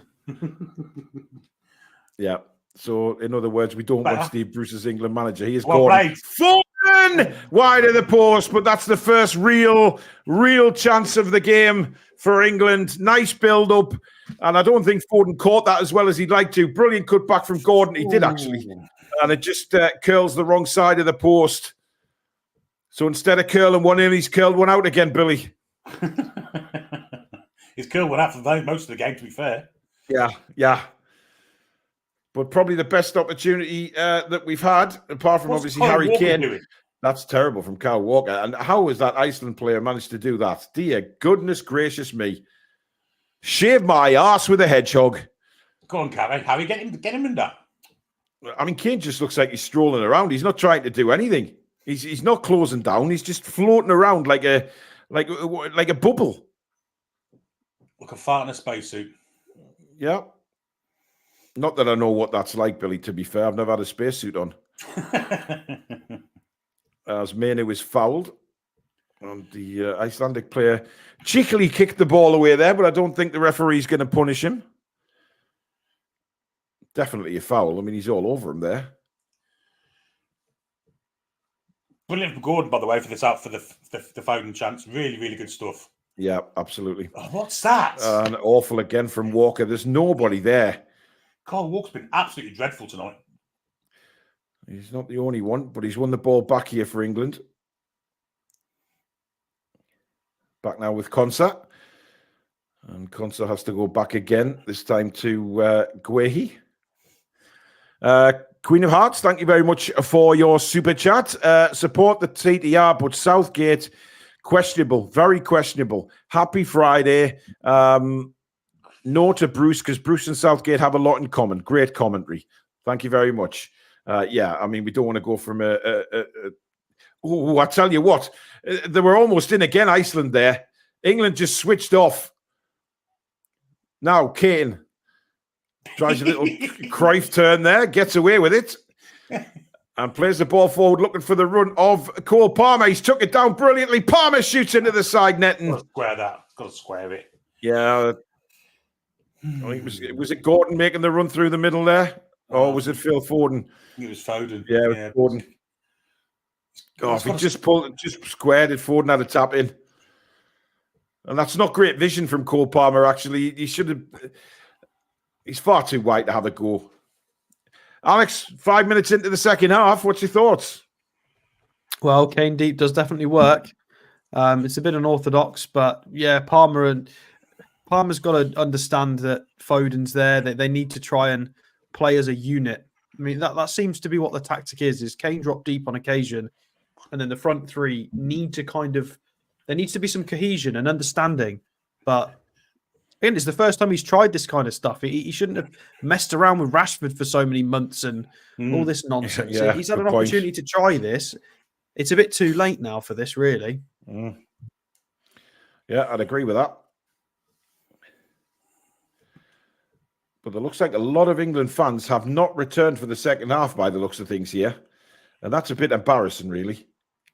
There's a load of pink and red seats. It's like Stadium of Light. Yeah, it is, Billy. Yeah, I was going to say that, but I didn't want to, seem like I was, Anyway. I'll tell you what. Does he give a free kick for that? I think he has. I think we got lucky there. Because if he hasn't, it's got to be a corner. Well, He looks has like got a free kick. Yeah. John, Trippier wasn't at fault for the goal. It was Walker, mate. Yeah, Trippier was on the opposite side. He's got absolutely nothing to do with Iceland's goal. How can you John, blame Trippier for someone that he wasn't anywhere near the ball for? He was over the other side of the pitch. Palmer lost the ball. Rice was high up. Mainu couldn't follow the runner quick enough. Stones tried his best. Ramsdale missed the save. I don't know whether you've watched the whole game. Yeah, I don't know whether you've watched the whole game, John, but Trippier's not on the right-hand side. He's left back tonight. Miles away from where the goal was conceded. But he's Declan Rice bringing it forward. And Palmer's in round the keeper. Oh, what's he doing, man? Totally fucked it up. Didn't even get a shot. That's terrible. He's clean through on goal. And oh, my God. Got to be too cocky, isn't he? I mean, to be fair. But yeah, he didn't really commit himself. He stayed big. Didn't go down. It's a corner, isn't it? Yeah. His first touch took him away from goal, didn't it? Yeah. I mean, why didn't he just shoot in the bottom corner? This was an England corner, by the way. I don't think he realised he was quite so wide, unfortunately for him. Yeah, well, Alex, this is international football. He's got to be more aware, mate, surely. Terrible ball by Foden again. I mean, it's getting. You can tell that some of the players are they're really frustrated because it's just not clicking. Yeah, that was a shocking ball from Foden for Gordon. Foden throwing his arms up in the air. Don't you blame Anthony Gordon, you absolute muppet. Go sit on the bench. You've been awful. Foden's done that a couple of times in this game when he's tried to pass. When he's tried to pass the ball like that and he's passed it, he hasn't hit the man. He's blamed the player who's trying to receive the ball. He's whinged at a teammate. That's the problem now. You know, I appreciate maybe he's had things not come off. Fair enough. But the fact that he's now throwing his arms up visibly at a teammate, off you get, son. Go sit on the bench. None of that, please. It's international football. Dan says, let's be 100% honest. You can't just stick random players in a random team expect to be perfect. The front three are not used to each other and they're looking sharp. This is international football, man. You can't, Yeah, but you can say that about every international setup. Of course you can. Cole Palmer again now on this near side. Overlap is from give him a Kyle chance. Walker, but it's not a great ball from Cole Palmer. No matter how fast Kyle Walker is, he was never getting to that. I mean, England are definitely knocking on the door here. They've got Iceland camped in their own half, but it's now about breaking them down and getting this equaliser here. I think if we score, then we may get quite a few. But it's all about getting the first one. Gordon back to Kieran Trippier now. To Guehi on the halfway line, plays it across to Konsa, who replaced John Stones at half-time. I would say that the John Stones substitution is probably more in, making sure he's okay for the next week rather than anything else. Just doesn't want to get another bang on the ankle. It was a nasty little twist, so I can imagine it being quite painful. Here's Mainu. He's tackled, though, and Iceland bring the ball away. Yep, you're not going to get that amount of time in international football, no matter who you're playing. Mainly's been found once tonight for me as well. Well, he's done nothing, has he? He's done absolutely nothing. Nothing attacking, nothing defensively. Yeah. I mean, how have Iceland got out of that trouble there? How on earth have they got out of there? And that's a foul. I mean, that's a terrible foul by Declan Rice. He just throws him to the floor. You can't complain about that. It's a dreadful thing to do. Good God. I mean, look at this. He just grabs him and throws him to the floor. Or maybe he doesn't, actually. There's no foul there. I'll take that back. You diving bastard. I think that's the Arthur Goodmonson that plays for Genoa. Yeah. He's got a FIFA Team of the Year, Team of the Season card, and he's excellent. I've got to say on FIFA. So just to get one of them cards, he must be good. Yeah, yeah. And Genoa have had a good season, haven't they, Stasso? They have indeed. Oh, they've got a chance here. And straight down the throat of Ramsdale. And had that gone either side of him, that might have been 2-0 to the Icelanders. My God. I mean, he got all the power behind it, but not the direction, Billy. No, it was a good effort. Just unfortunately, close. Oh, that's terrible from Rice. And we're in trouble again here. Shot comes in, deflected out. It's going to be a corner to Iceland. And that's shocking play. Wowzers. Gillian, that's a fantastic comment. Picked the wrong week to give up glue sniffing, yeah. I mean, he's cut right across that, hasn't he? And Ramsdale, to be fair, in the right position. That's a scene out of the film Airplane, isn't it? Quit the wrong day to quit sniffing glue. And then he snorts it and dives out the window. Brilliant stuff. What a film that was. Surely you can't be serious. Don't call me Shirley. I am serious, and don't call me Shirley. Anyway, in comes the corner from Iceland and headed away by Konsa. High into the air. Foden doesn't win it back for England. And again, Konsa puts its foot through it and manages to clear it up the halfway line. And Iceland eventually go back to the keeper. Palmer's in there. And here comes Red Rum all the way from the fucking starting stalls. Red Rum.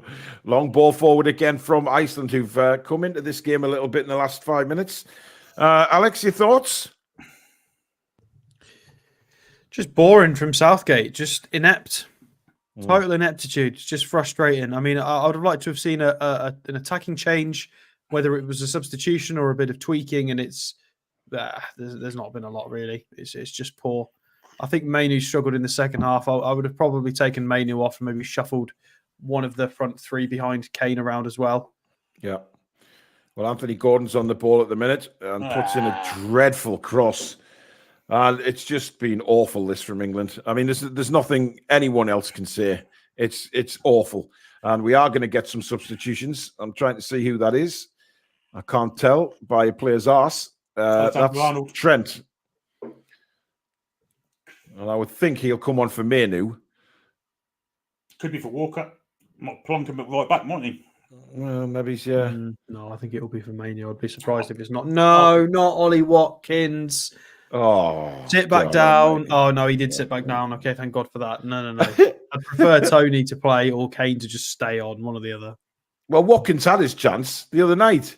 I mean, surely if he's going to bring a striker on, it's got to be Tony. Flaming Nora, man. At least Tony holds the ball up and brings other players into the game. Yeah, Kane hasn't really done that much tonight. Here's Anthony Gordon now into the box for Mainu. Mainu spins, tries to get Foden in. Blocked. Foden again. And again, there's just a wall of blue shirts and they clear the ball. Out of puff. Yeah, not strong enough. Not strong enough at all. It's a throw into England, which Ramsdale takes and plays it into Konsa. Across now to Guehi. There's definitely a lot of activity on the England bench. 3 or 4 players there looking like they're ready to come on, or certainly getting stripped to come on. Here's Cole Palmer. Palmer turns, knocks it back to Rice.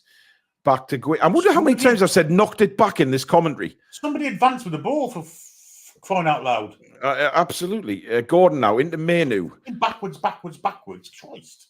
It's like watching the England rugby team, isn't it? So you've got to pass back. Yeah. Here's Konsa now. Konsa moving forward. Plays it out wide now to Kyle Walker. Walker heading towards the penalty area. Stops, gives it back to Declan Rice. Rice back to Walker again. Kyle Walker looking for somebody to come to him, but there's nobody there. And eventually, the Iceland player, he just says, right, I'm going to take the ball. You're not. How on earth does he think he's going to get that amount of time just to stand there and do nothing with the ball? Look at this. It's just square. Manu now on the ball to Declan Rice. Rice brings it forward a little bit, then goes all the way across to Kieran Trippier. Trippier to Gordon. Gordon now has two blue shirts in front of him. Trippier on the overlap. Gives it to Foden. Foden spins and runs backwards again. And it's back now with Guehi. Plays it wide for Trippier. Trippier forward now to Rice. Rice back to Trippier. And we come back again to Guehi. Guehi plays a low ball in looking for Kane. He's taken out by 2 Icelandic players. And they clear the ball again. And Trippier's got to be careful here. Good header down to Guehi. And back to Kieran Trippier. 4 England players look like they're ready to come on. Southgate is definitely shuffling the pack. I don't know who they are. One of them is definitely Trent. Looks like JLS. He is Kyle Walker now. Menu, little touch back for Palmer. Palmer tried to get it onto his left foot. Foden, he's tackled. Oh, that's just pants. It really is pants. Trippier now keeps the ball in. Well, Saka's definitely coming on. So is Trent. I can't tell who the other ones are. I think Tony's one of them as well. Yeah, I think Tony's at the back, isn't he? Here's Anthony Gordon now. Gordon for Foden. Oh, again! Foden loses the ball. He's got to come off, Phil Foden. He's got to be off. He's been as much use as a hedgehog shit in the desert. Oh, no flag. And Iceland are in here. There is no flag. They could make it 2-0 here. And they are going to make... No, he's fluffed it. Oh, my goodness me, he's fluffed it. That's a good save, to be fair. I think Ramsdale's got a leg on that, hasn't he? I don't know whether he fluffed it or he saved it, Billy. I mean, he's onside. Definitely onside. It's dreadful defending. It's Konsa. What's he doing? Oh, it's Konsa that makes a block, but it's Konsa blocks it. Yeah, he's the one playing the ball onside, and he's got his arm. No, he hasn't, Bill. He's just fluffed it. He's put it wide. That's a dreadful miss. It was awful from Esme Konsa. Awful. Oh, dear God. Please do subscribe if you're new, guys. Thank you very much for watching Matchday Live right here on the Toon Review YouTube channel. All of the Euros will be covered right here on your favourite YouTube channel. Thank you so much. Don't forget to hit the notification bell as well, which will let you know when we upload or go live. Right, Harry Kane's come off. Tony's definitely coming on. Gomez is coming on. For Trippier. Trippier's gone off. I'm trying to see what off as well. I'm trying to see what sort of formation he's going to put. Tony, Gomez, Trent, and Saka. Walker's off as well, and so is Anthony Gordon. Foden's going ward left, then, isn't he? Yeah. God forbid he takes Foden off. God forbid. Palmer into the middle. What kind of message does that send with how poor Foden's been today? Well, Absolutely ridiculous. I mean, they're all high-fiving each other. What the fuck's that about? All the coaches high-fiving the players that have come off. We've been shit, man. You should be throwing fucking water bottles at them. High-fiving them. And straight away, Tony's in. Oh, that looked like a penalty. Tony asking the question. I mean, he was taken out there. I'm not sure he was like... Beautiful ball by Trent, and Tony certainly... That's a penalty. That's got to be a penalty. That is a penalty. Oh, yeah, I've just seen it as well. Hands down. That's pen. got to No be a ball. penalty. He gets no contact on the ball and brings him down. It's a penalty. All day Is there no long, every VAR day. in this? Well, how was the VAR on Monday? Oh my God, the whole Not as good thing's a as shit Stadium as show. St James's Park.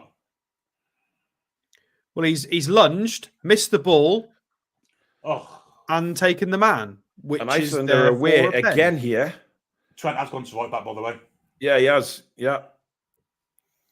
Iceland he's coming been forward, beaten. skips inside Trent, like with ease. I mean, I can't believe he hasn't. He's took Gordon off, who's looked probably one of the liveliest, and then left Phil Foden on, who's been as much use as a bag of hammers. Wow. Ollie says never a penalty. Mats has got the ball, didn't he? Not a chance he didn't get the ball. I didn't see him get the ball in the view. He didn't get the ball at all. Oh, As England now trying to clear the lines again, shot comes in deflected and a corner to Iceland. Foden again. What's Foden here? What's that? What is that? I mean, look, there's no doubt that Foden is a wonderful footballer, but he's had a stinker tonight. An absolute stinker. And he had a stink with the cup final, to be fair. Yeah, he wasn't great. Not the time to be running out of form, is it? No, not really. Anyway, corner comes in to the far post. He's unmarked and Ramsdale makes the save. Luckily. That should have been 2-0. Well, it could have been 3-0 to Iceland now. Good God, nobody marking at the back post there. As Trent hits another one of those long balls across, but I don't think... No, Palmer can't keep it in. Palmer wants to throw into England. Is he going to get it? Yes, he is. So what he's done, he's took Foden off, he's took Gordon off and plunked Palmer on the far side of the pitch. Yeah. Has anyone ever seen Cole Palmer play on the left for Chelsea? Never. I have, yeah, but he doesn't typically play there. I mean, it's I've never ridiculous. seen him play there. Anyway, it's Palmer's cross. It's deflected, and that should be the goalkeeper's, and is. And the frustration grows at Wembley. Still England 0, Iceland 1. 12th minute goal for Iceland, and it should have been 2 there. Unmarked at the back post. Ramsdale, to be fair, did well, kept his eye on the ball and held onto it as well. No rebound coming off him. Ali B makes a good point that Gordon has just come back from injury, so maybe that's the reason why he's come off. Well, maybe, yeah, maybe. And Albie, can you stop telling us it's not that deep, it's a friendly? That's your opinion. We want to be winners. We want to win every game, and we should be trying. This is an experiment before the Euros, and it's a failing one. It is concerning. Albie, it's Iceland, man. It's Iceland. 72nd in the world. We're ranked 4th. This is embarrassing. They finished 6 points behind. What was it, 6 points behind Luxembourg, Billy? 7. 7 points behind Luxembourg in their group, and we're losing. Dear God, man, Albie, wake up and smell the sodden coffee. You can't, it doesn't matter if it's a friendly or not. It's embarrassing. And they're not at full strength either, apparently. No, they're not. Conser now gives it wide to Saka, trying to get into the game here, try and unlock something for England. Back to Declan Rice. Rice has got a good overlap from Trent Alexander-Arnold. Good ball, pulls it across, and Tony's over the bar. Well played, Trent. Well, I think we're going to... Do we get a corner there? Good little ball over the top from Declan Rice. Pulled back by Trent. I think it is a corner. Slightly behind him, wasn't it? It should be a corner, but it's not a corner. It's a goal kick. It was slightly behind him, but at least he's on the end of it. We're cussing Foden because he's been absolutely dog shit, Albie. That's why we're cussing him. He's been awful. Albie, if you don't watch the channel very much, right, we're very honest about who we're watching and what we see on the pitch. It doesn't matter how good a footballer is.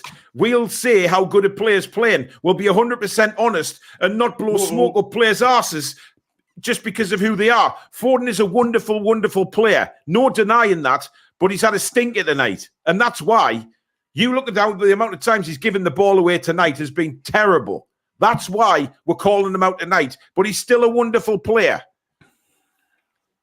But Guehi's down here after taking a shot in the face. I mean, that was hit with plenty pace. It's hit him right on the temple. That'll blow your cobwebs out if ever there's going to be cobwebs.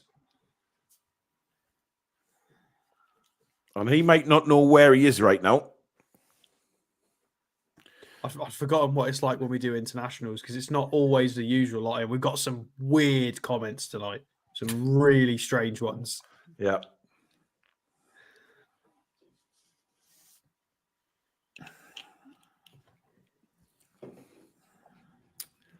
Well, this isn't looking good for Guehi, by the way. He's still flat out. It's all right. He's got 20 million centre halves in the squad, though. Yeah. Apparently we're deluded if we think Gordon was one of the best as well. I mean, he got through quite a number of times and was the only outlet we had in the first half. So he was, I mean, yes.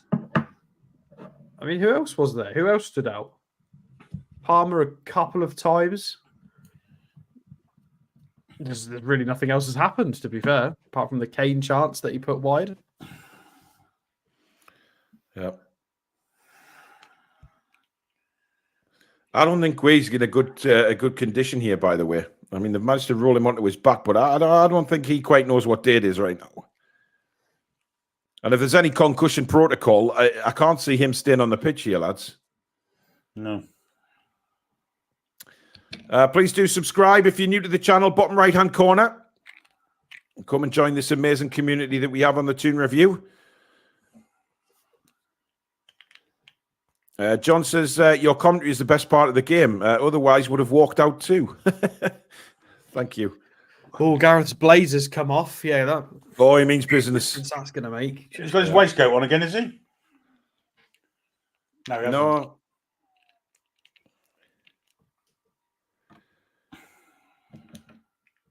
It's amazing how many times Gareth Southgate blinks, isn't it? When you look at him, he blinks like... I mean, he blinks as fast as a Harrier jet. Guehi's back on his feet. I think the physios are saying you're at Wembley. You're playing for England. I mean, that's how interested that kid is. He's making them throwing paper aeroplanes. I mean, he's really interested in the football. Just take it. Look, if you've had to put him in the recovery position, get him off the pitch. Just bring a substitution on. There's got to be some sort of concussion protocol here. Yeah, I mean, I'm sorry. If you've had to be in the recovery position for whatever reason, you should not continue. But he's going to. Wow. Anyway, Iceland have a throw, and it looks like they're going for a long one. Into the penalty area it comes. It's flicked on to the edge of the box. High ball into the penalty area. Gomez heads it away. And Iceland look for a second here into the penalty area again. And Gomez this time doesn't allow him to get past. And Cole Palmer now trying to break for England. But Palmer edged off the ball very, very, very simply there. And somehow they get through to the byline here, Iceland. And they've got a chance of putting it in. In comes the cross. And he goes for the spectacular volley. Saka's there. Come on, you've got to work harder to get the ball than that. What a donkey knob. Shocking. The commitment there to get that ball was terrible. And they're in again. And Guehi's fell over. He doesn't even know where he's at, man. A lot of selfishness in the second half from Palmer that's kind of costed us possession quite a number of times. I don't think he's going to start in the Euros. Not with the way he's played. I'm sorry, but Mark Guehi just looks like he doesn't know where the hell he's at. Look at him. That little spin there. He needs to come off. To be fair, though, he was like that before he got injured. No, that looked very uncoordinated. That little spin where he needs to come off. How did England get a throw in there? He's not brought him off. I mean, Saka just lost control of the ball.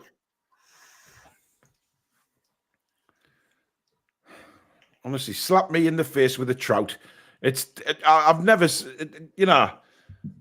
we're 15 minutes or 16 minutes away from losing to Iceland. Friendly or not. We've been there before. The players that we've got on the pitch should be... Oh, they're over the top. Iceland are in again. And he couldn't take it with him. And eventually Trent comes back to play it out for a corner. But again, the ball over the top hurting England. And we could literally be 4-0 down to Iceland here. Yeah, they've had a lot of good chances in the second half. And Esri Konza, sorry, never been an international player as long as he's got hold of his backside. Fucking hell. This isn't great. This really is not good football. There's 3 centre-halves in his squad that I wouldn't pick ahead of Dan Burn. Honestly. Yeah, I'd agree with you, Billy. Grass cutter corner comes in, cleared by Ivan Toney. Then a volley. Oh, ooh. Wow. What a hit that was. Unlucky. And Ramsdale's had to touch it over the bar. Good job he was concentrating then. I mean, he couldn't have caught that any sweet, but that's a hell of a hit.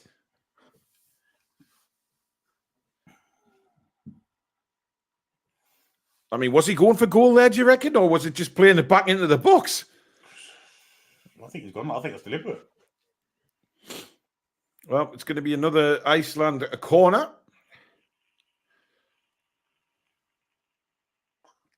And again, it's a grass cutter. I mean, 2 terrible corners. But again, Foden can't control the ball, and it's out for a throw in. I can't believe he's still on the pitch. This manager he continues to baffle me in many ways. As Eze is now coming on for Cole Palmer. Yeah, Channel Right, thank you for your super chat. To be fair, Iceland have been the better team. I think you definitely have. Well, we've had obviously much more possession, which is to be expected, but I totally get what you're saying. How is Eze for Palmer the sub? It should be Foden. I do appreciate that Palmer's been losing the ball a lot, but yeah, and this Eze sub should have happened first. This should have come ages ago. I mean, Iceland have been the better team for the last.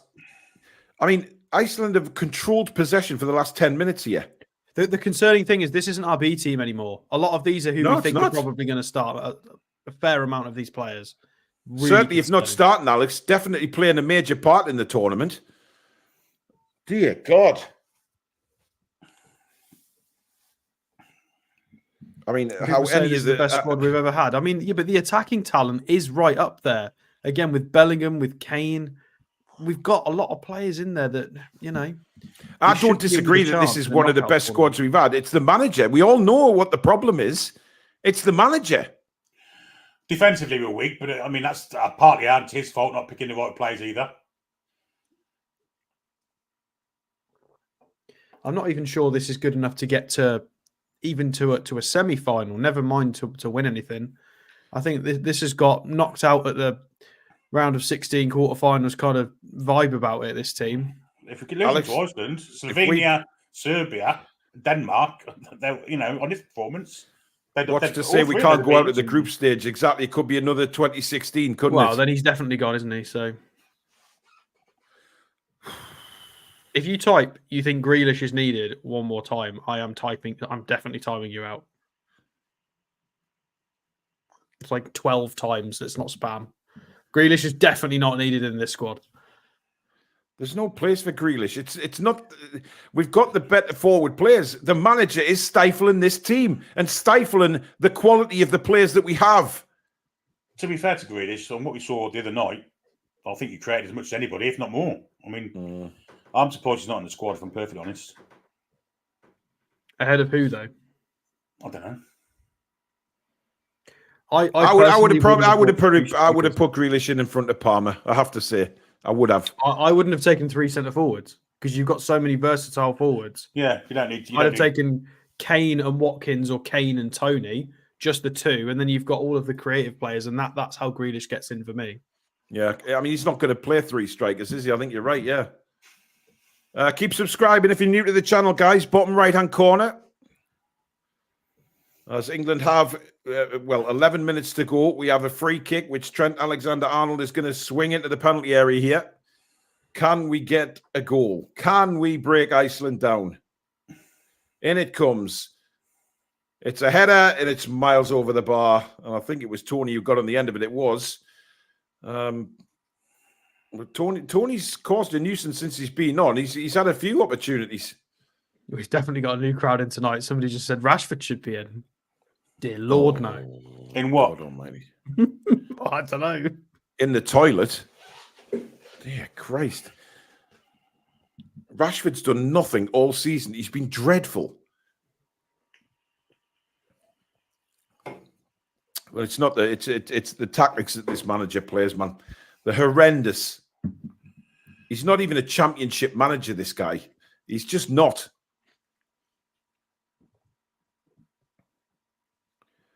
Long ball forward again. And that's the reason Manchester United want him, let's be honest, because he'll be a yes man. Now, can Saka get on the end of that? He can't, but he's taken out. That's a terrible tackle by Finson. And he is now yellow carded as well. The third yellow card for Finland tonight. Saka just outdid him completely for pace there. Toon Gremlin. Oh, the Gremlin's back, guys. Toon Gremlin. Saying we're begging for subscribers. Hey, we're over 30k, mate. We just ask to subscribe, not beg. Go and piss off back to your favorite channel. Honestly, I think we mentioned it tonight. Well, I do say there's a certain amount watching. Please do subscribe, bottom right-hand corner. It's not begging. That you bring to it's what every channel does, you plum. But go back to your favourite channel that's struggling. They can't get any subs. What's Marcus Rashford ever done in the tournament? I mean, he was a lot better when he was younger, but in the last 12 months, we need players. Even in the World Cup in Russia, he was crap. Yeah, he's not. Based on the last year, he's not what we need. Oh, great punch by the goalkeeper there. That was a better cross by Trent, but the keeper kept his eye on it. And it's with Manu now. Surprised he's still on. How's he managed to stay on the pitch? He ain't been shot at all. He's been anonymous, really, the second half. We haven't hardly said his name. Well, Iceland are now going to make some substitutions. I mean, these are probably postmen and plumbers coming on right now.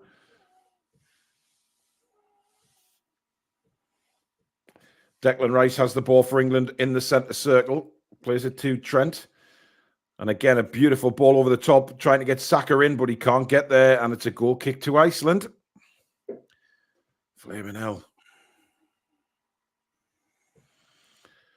That was a lovely ball in by Trent, that. But well done, the goalkeeper, by the way, because Tony was in on that. If he didn't punch that, Tony was behind him.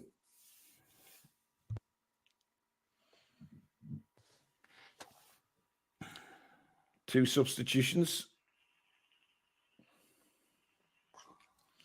They do love a bit of blonde hair and man buns, don't they, the Icelanders? And putting hair bands and stuff like that. Animal porn. Cameron says, is it too soon to renounce my... Cameron says, is it too soon to renounce my English side and claim my Scottish half? Stephen says, Southgate will come out and say the chances missed cost us, completely unaware Iceland had the better chances. Yeah. Actually, that is something that Southgate will probably come out and say. But we could actually be 4-0 down here, Alex, which is more the embarrassing thing. Yeah, I mean, it's one thing that we've not scored and we've not been creative enough. But even more concerning is, that Iceland could have put 3 or 4 past us tonight. That's really, really concerning. It's just been shocking at both ends of the pitch for us tonight. Yeah. Great run by Tony. Blocked. Saka tries a curler. No, that's not. It's Kobe Manu, and it's miles over the bar. Hey, listen, credit the kid. At least he's had a try. At least he's had a go. Lady Sam says, sorry, are we not acknowledging Billy's animal? No, we're not acknowledging it. In fact, we kindly just sort of skated over it, Sam, to be honest. Time Lord says it's an experimental side. What? Is it, though? It's always good to put an experimental side out the game before a big tournament, isn't it? It's not, though. Months ago. Most of these players will start the first game of the Euro Championships. Yeah, it's Walker at right back. You've got Stones in the starting lineup, Rice in midfield. You've got Kane up front. Foden will probably start. The large spine of this is probably the starting team. That's the massive concern. Kristen, who's been a member for 9 months, we won the COD War, we won 2016, and we win this game.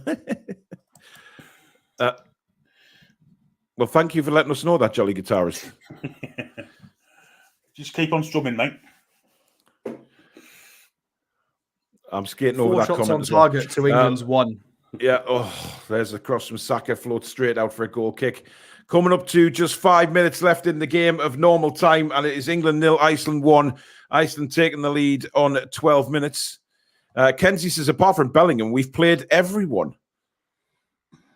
Yeah, I mean, Adam Wharton, would he have done much more? I think maybe he could have come on for Manu. I don't know. The starter, I think it's next to Rice. It's probably most likely going to be Gallagher,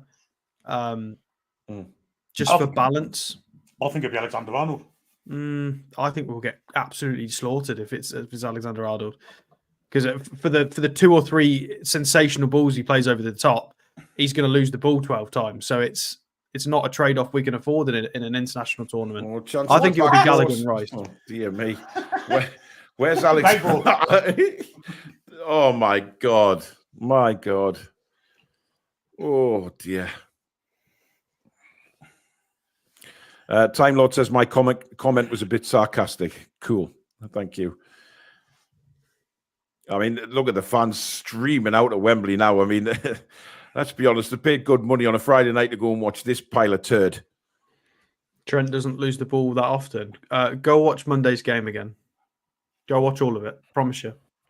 He lost it all the time. But because he scored that goal, nobody remembers it.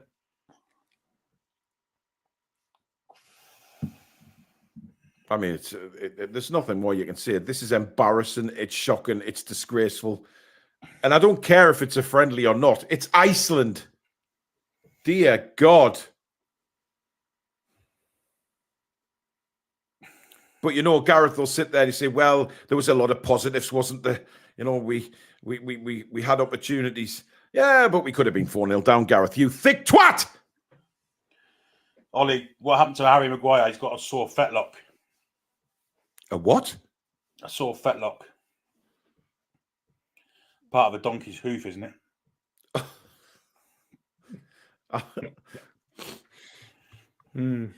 The Devious Orange, thank you for being a member for 14 months now. Southgate ball made John pass stones. Oh, dear God. Good Lord. Yeah. I mean, a lot of this largely, well, you can't blame all of it on Southgate, but I'm going to blame a good chunk of it on Southgate. Tactically, we were so naive. Even in the first half, the pressing structure was odd. Yeah. The lack of width in build-up, again, can be addressed by the manager, even as far as the selection. I don't know how Tomori doesn't get in this conversation. It's just so odd. I mean, the Iceland we really need another manager with an invented letter in his name. There's a cross between a P and a B. This bloke taking a throw in now. The fact that Palmer and Foden can look so magical in the Premier League and can just look so average here. I mean, the common denominator is Southgate. It has to be. He's just not letting our good players play. He's just not giving them the freedom to play. And you know what it reminds me of? When Palace got a bit stale under Hodgson just before he went. Yeah. Bit like that. Very much so. Anthony, I understand that you're not going to panic because, you know, Robson almost got fired before Italia 90. I know you're not going to panic, but this is Iceland, mate. This is Iceland. We're still going to have the same manager in charge next week when the tournament kicks off. So, you know, it's just bollocks. We're supposed to be ranked 4th in the world on paper. People play on grass, isn't it? Well, Iceland are ranked 72nd. God almighty. I mean, Hodgson at Palace at the end of his Palace career, I agree with that. Also, Hodgson throughout his England career. Yeah. Robert Hepworth, thank you for your super chat. Just joined. How was Gordon's performance? Not good. Too bad. He missed an opportunity in the first half, but overall put himself around quite well. And again, an England attack comes to nothing, and it's with the Iceland goalkeeper. I mean, isn't it terrible that Iceland, and Albie's right there, Iceland have had our number for years now. They're our bogey team. Iceland! Really. We've beaten them the last 2 times we've played them. It's just memorably, it's that loss in 2016. Give it Saka, Trent. Give it Saka. Give it him now. Bad time and all. Yeah, here comes Saka now into the penalty area on this right-hand side. Gets in on his left foot and has a shot. There was men queuing up in the penalty area there. In comes the ball from Trent. It's headed away again. And we're coming up to the final 10 seconds of normal time now. Here is Saka, and then we'll find out how much the referee is going to add on. It should be a bit because of the subs and the Gahey injury. Yep, I would imagine so. We're into injury time now. We still don't know how much injury time there is. 5 minutes. I mean, I thought Guay was down for at least 4. So, yeah, I think the referees had enough of this game and all. As Tony flags it, Gomez will keep this in on the far side. Guehi now to Declan Rice. Declan Rice stepping forward, looking for a gap. Foden plays it wide for Trent. Trent plays a ball in low this time, cleared away again. And England have just got no idea at the minute.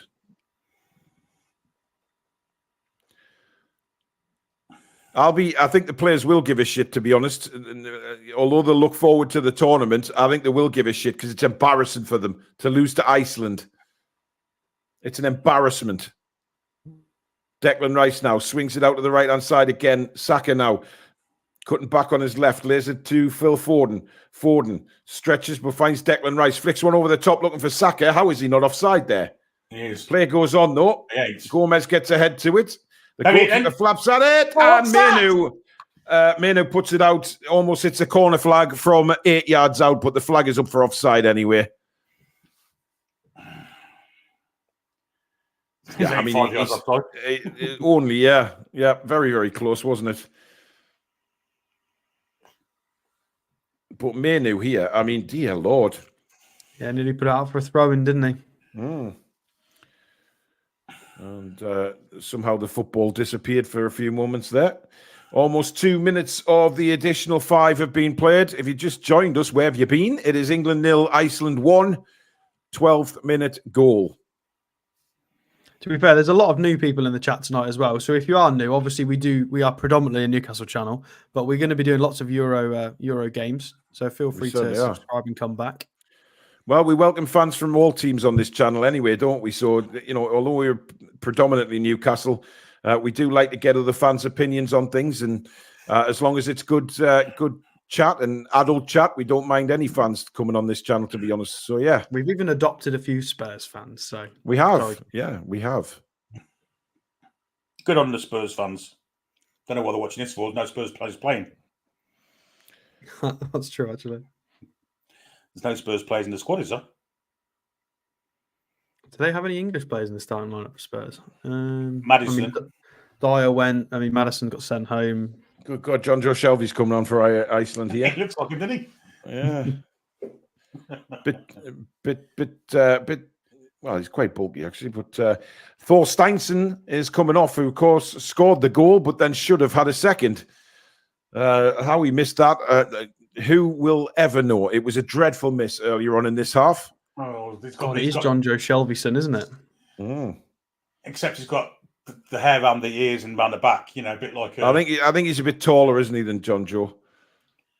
But now it's Eze, who's hardly really had a touch since coming on, but he's put a wonderful ball in. And again, there's no England player there to get on the end of it. He is Trent now, all the way back again to Foden.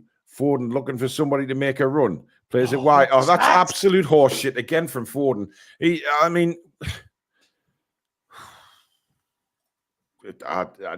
Jesus Christ. Here's Guehi now for England. Out to Eze again. Good strong play. A little 1-2 with Foden. Rice calling for the ball. Oh, it went wrong side there. Plays it to the right to Alexander-Arnold. Arnold hits a shot and it's just wide. Lucky. And we do get a corner from it. But it was a good shot because he tried to catch people out there, Billy. He's a quality player, isn't he? He just can't defend. Yeah. But he is going across to take this corner. It's another in-swinger, funny enough. Rufiad Benisian, thank you for your super chat. Get Klopp in as temporary boss and sack Southgate now. Well, I mean, that's not actually a terrible idea. But no, it's never well, gonna Billy happen. mentioned that at half-time, getting Klopp in. Oh, did he? And there's a wonderful shot from Gomez, which has gone about 25 yards wide of the goal. I don't know if Klopp would take the England job, but maybe he would. It's a big I job, don't think isn't he it? would. But I'd love to see it. Well, we've got 10 seconds of the additional 5 left. And it looks like another embarrassing defeat to Iceland, guys. All right, Mike. Let's not make it personal. Go back and watch the game on Monday and watch Trent instead of being a bit rude. Let's pipe down.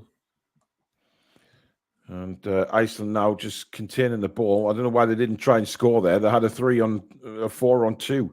As that's got to be a free kick to England, surely. Yes. Well, the 5 minutes are up. I mean, we're well into 6 minutes now. Matt Hayes, who's been a member for 11 months. Thank you, Matt. We've been shooting like stormtroopers this evening.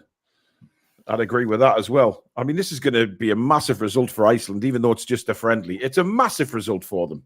It's over. And full time, and England have indeed lost to Iceland at Wembley. It's not the warm-up game that they wanted at all. It's an embarrassment for Gareth Southgate, put it that way. You can say it's just a friendly, but this is bloody Iceland. And we've had a very, very strong team out for all of that game, and we haven't been able to break down Iceland, guys. Good on Iceland. The Icelandic manager is totally out-coached and out-fought. Oh, 100%. 100%. 100%. But I mean, is this filling you in with confidence for the Euros, guys? Not at all. Confident that we might be home after the first week. Oh, these Liverpool fans in the chat, honestly. Go watch the Monday night game. Stop just whinging about Trent. Yeah, Trent is fantastic on the ball, which was never disputed. I don't mind really Trent. I must admit, I don't mind Trent. There's a few more players that never been disputed. So just there's a few more players that it's purely if we've got to play against a Germany, a France, a Spain, an Italy, it's about having a little bit more umph in midfield and control. And I don't think that Trent gives that. And that's been found out at Liverpool as well. So it's not a massive thing. He's great on the ball, but it's I don't think it's a particularly strange comment to make. A lot of people do it. Liverpool fans just get really irritated when you say that. But I'd start Trent every day of the week. I would actually. I like Trent. I have to say, midfield as well. In midfield. Anyway, Lady Sam joins us. Wonderful Friday evening, Lady Sam. Fantastic football viewing yet again. I feel like I'm going around the twist, honestly. This is killing me. Boring, backward passing, there's no attack. Goodness me. What are we doing? I just feel like Southgate is so naive, and we all know what's coming, the positives and the praise. But where's the accountability? I would love him to come out and say, do you know what? I got this wrong. I got this wrong. But he won't. As people have already alluded to in the chat, he'll come out and say, we created some good opportunities. It was good to get a good warm-up under the... you know what he'll come out with? Devious Orange, thank you for your super chat. Tickets to the Vanarama for Southgate. I mean, look, it now turns to the tournament. And, you know, I know that, you know, England have... Well, I think the 2 warm-up games have been very much less than inspiring. I think we can say that with absolute confidence. I don't know where we'll go. Mrs. Time Lord says, I listen to you in the background every week. You'll eat your words on Sir Gareth's managerial skills. They had nothing to lose tonight. Let them do what they want. They'll show you in the Euros. I wish I had your confidence. I don't think he could manage a fight after a Vindaloo, personally. I mean, what gives you that confidence, Mrs. Time Lord? I'd love to know. I really would. I mean, I've got no confidence in this England team. I don't think we stand a chance, to be honest. And you know, if we play as badly as we do in the group games, I mean, can you see us getting out the group games playing like that? I think what we need to maybe do is show that we are capable of kicking it up a notch. I haven't actually seen that. Even when we're in trouble and went a goal behind, we're not kicking it into second gear at any point. We seem very transfixed on keep on playing the same sort of football that we're playing, and it's very linear and boxy for me, in my opinion. We just don't have any prowess on the ball to take it forward. It's just really boring and horrible to watch, where we sit back defensively. I mean, they were just letting us come at it, take it off us, and it just didn't even seem that we could do that. And I would love to have the confidence that that person did to say that, but really, even at this level, even if we were holding something back to avoid injury, to pull a Tadar moment out the bag when things get more serious, I didn't see that. I didn't see a glimpse of us actually having control and cohesion during that game at all. We're a one-trick pony. If Jude Bellingham isn't playing, we have nothing. It's as simple and straightforward as that for me. I mean, there is people in the comments, Alex, confident that we're gonna that because they were just friendlies, we'll see a very different England in the tournament. I think that's naive. I think there can be stumbling blocks. Of course, you get a lot of big teams that struggle in the friendlies pre-tournament and do really well. It happens. It's quite a normal thing. However, that showed, that was indicative of a side that had just got no clue. That we were so wishy-washy at the back. We weren't stable in midfield. We were wishy-washy going forward. We couldn't create anything. There was a lack of tactical understanding. The press wasn't structured at all. You'd got people pointing for overlaps or come central, come here. Nobody knew where the spaces were. Everybody was having to try the world-class back flick to get in. And it didn't work. And the selections were nonsense as well. I love Kieran Trippier. Can't start a left-back for England. We need a left-footed left-back. We need a bit more width. And to be fair, you've got too many players playing inverted, in my opinion. If you're going to play inverted, you need overlapping fullbacks. We didn't have enough width. And in that situation, we needed Kane more in the box, and he was coming deep. It wasn't working as much. It's just not a balanced side. I don't think it's tactically well thought out enough. And for everybody, and the Trent stuff as well, I think Trent is more than good enough to play against the lesser teams when we need to try and break teams down. He's fantastic. But I think playing Rice and Trent in midfield against the better teams, I think we get exposed. It's not good enough. But that is not the primary concern. The primary concern now is Guehi. We're worried about John Stones being fit. There are so many more concerns. Ramsdale looks shaky, really shaky at the moment. Obviously, it's going to have to be Pickford. Of course it is. It's just, without Bellingham, we do look a bit toothless. And I'm really disappointed in his lack of willing to bring Foden off, because I thought he was visibly worse than some of the others around him. And he needed to be the one to come off, and he got to stay on. It was a strange show from Southgate specifically tonight. It was very odd. And in a week's time, we've got the likes of Guehi, Dunk, Konza having to mark Mitrovic and Vlahovic. How's that going to go? How's that going to go for us? That's terrifying. Mitrovic and Vlahovic up front for Serbia is frightening. They're not pushovers.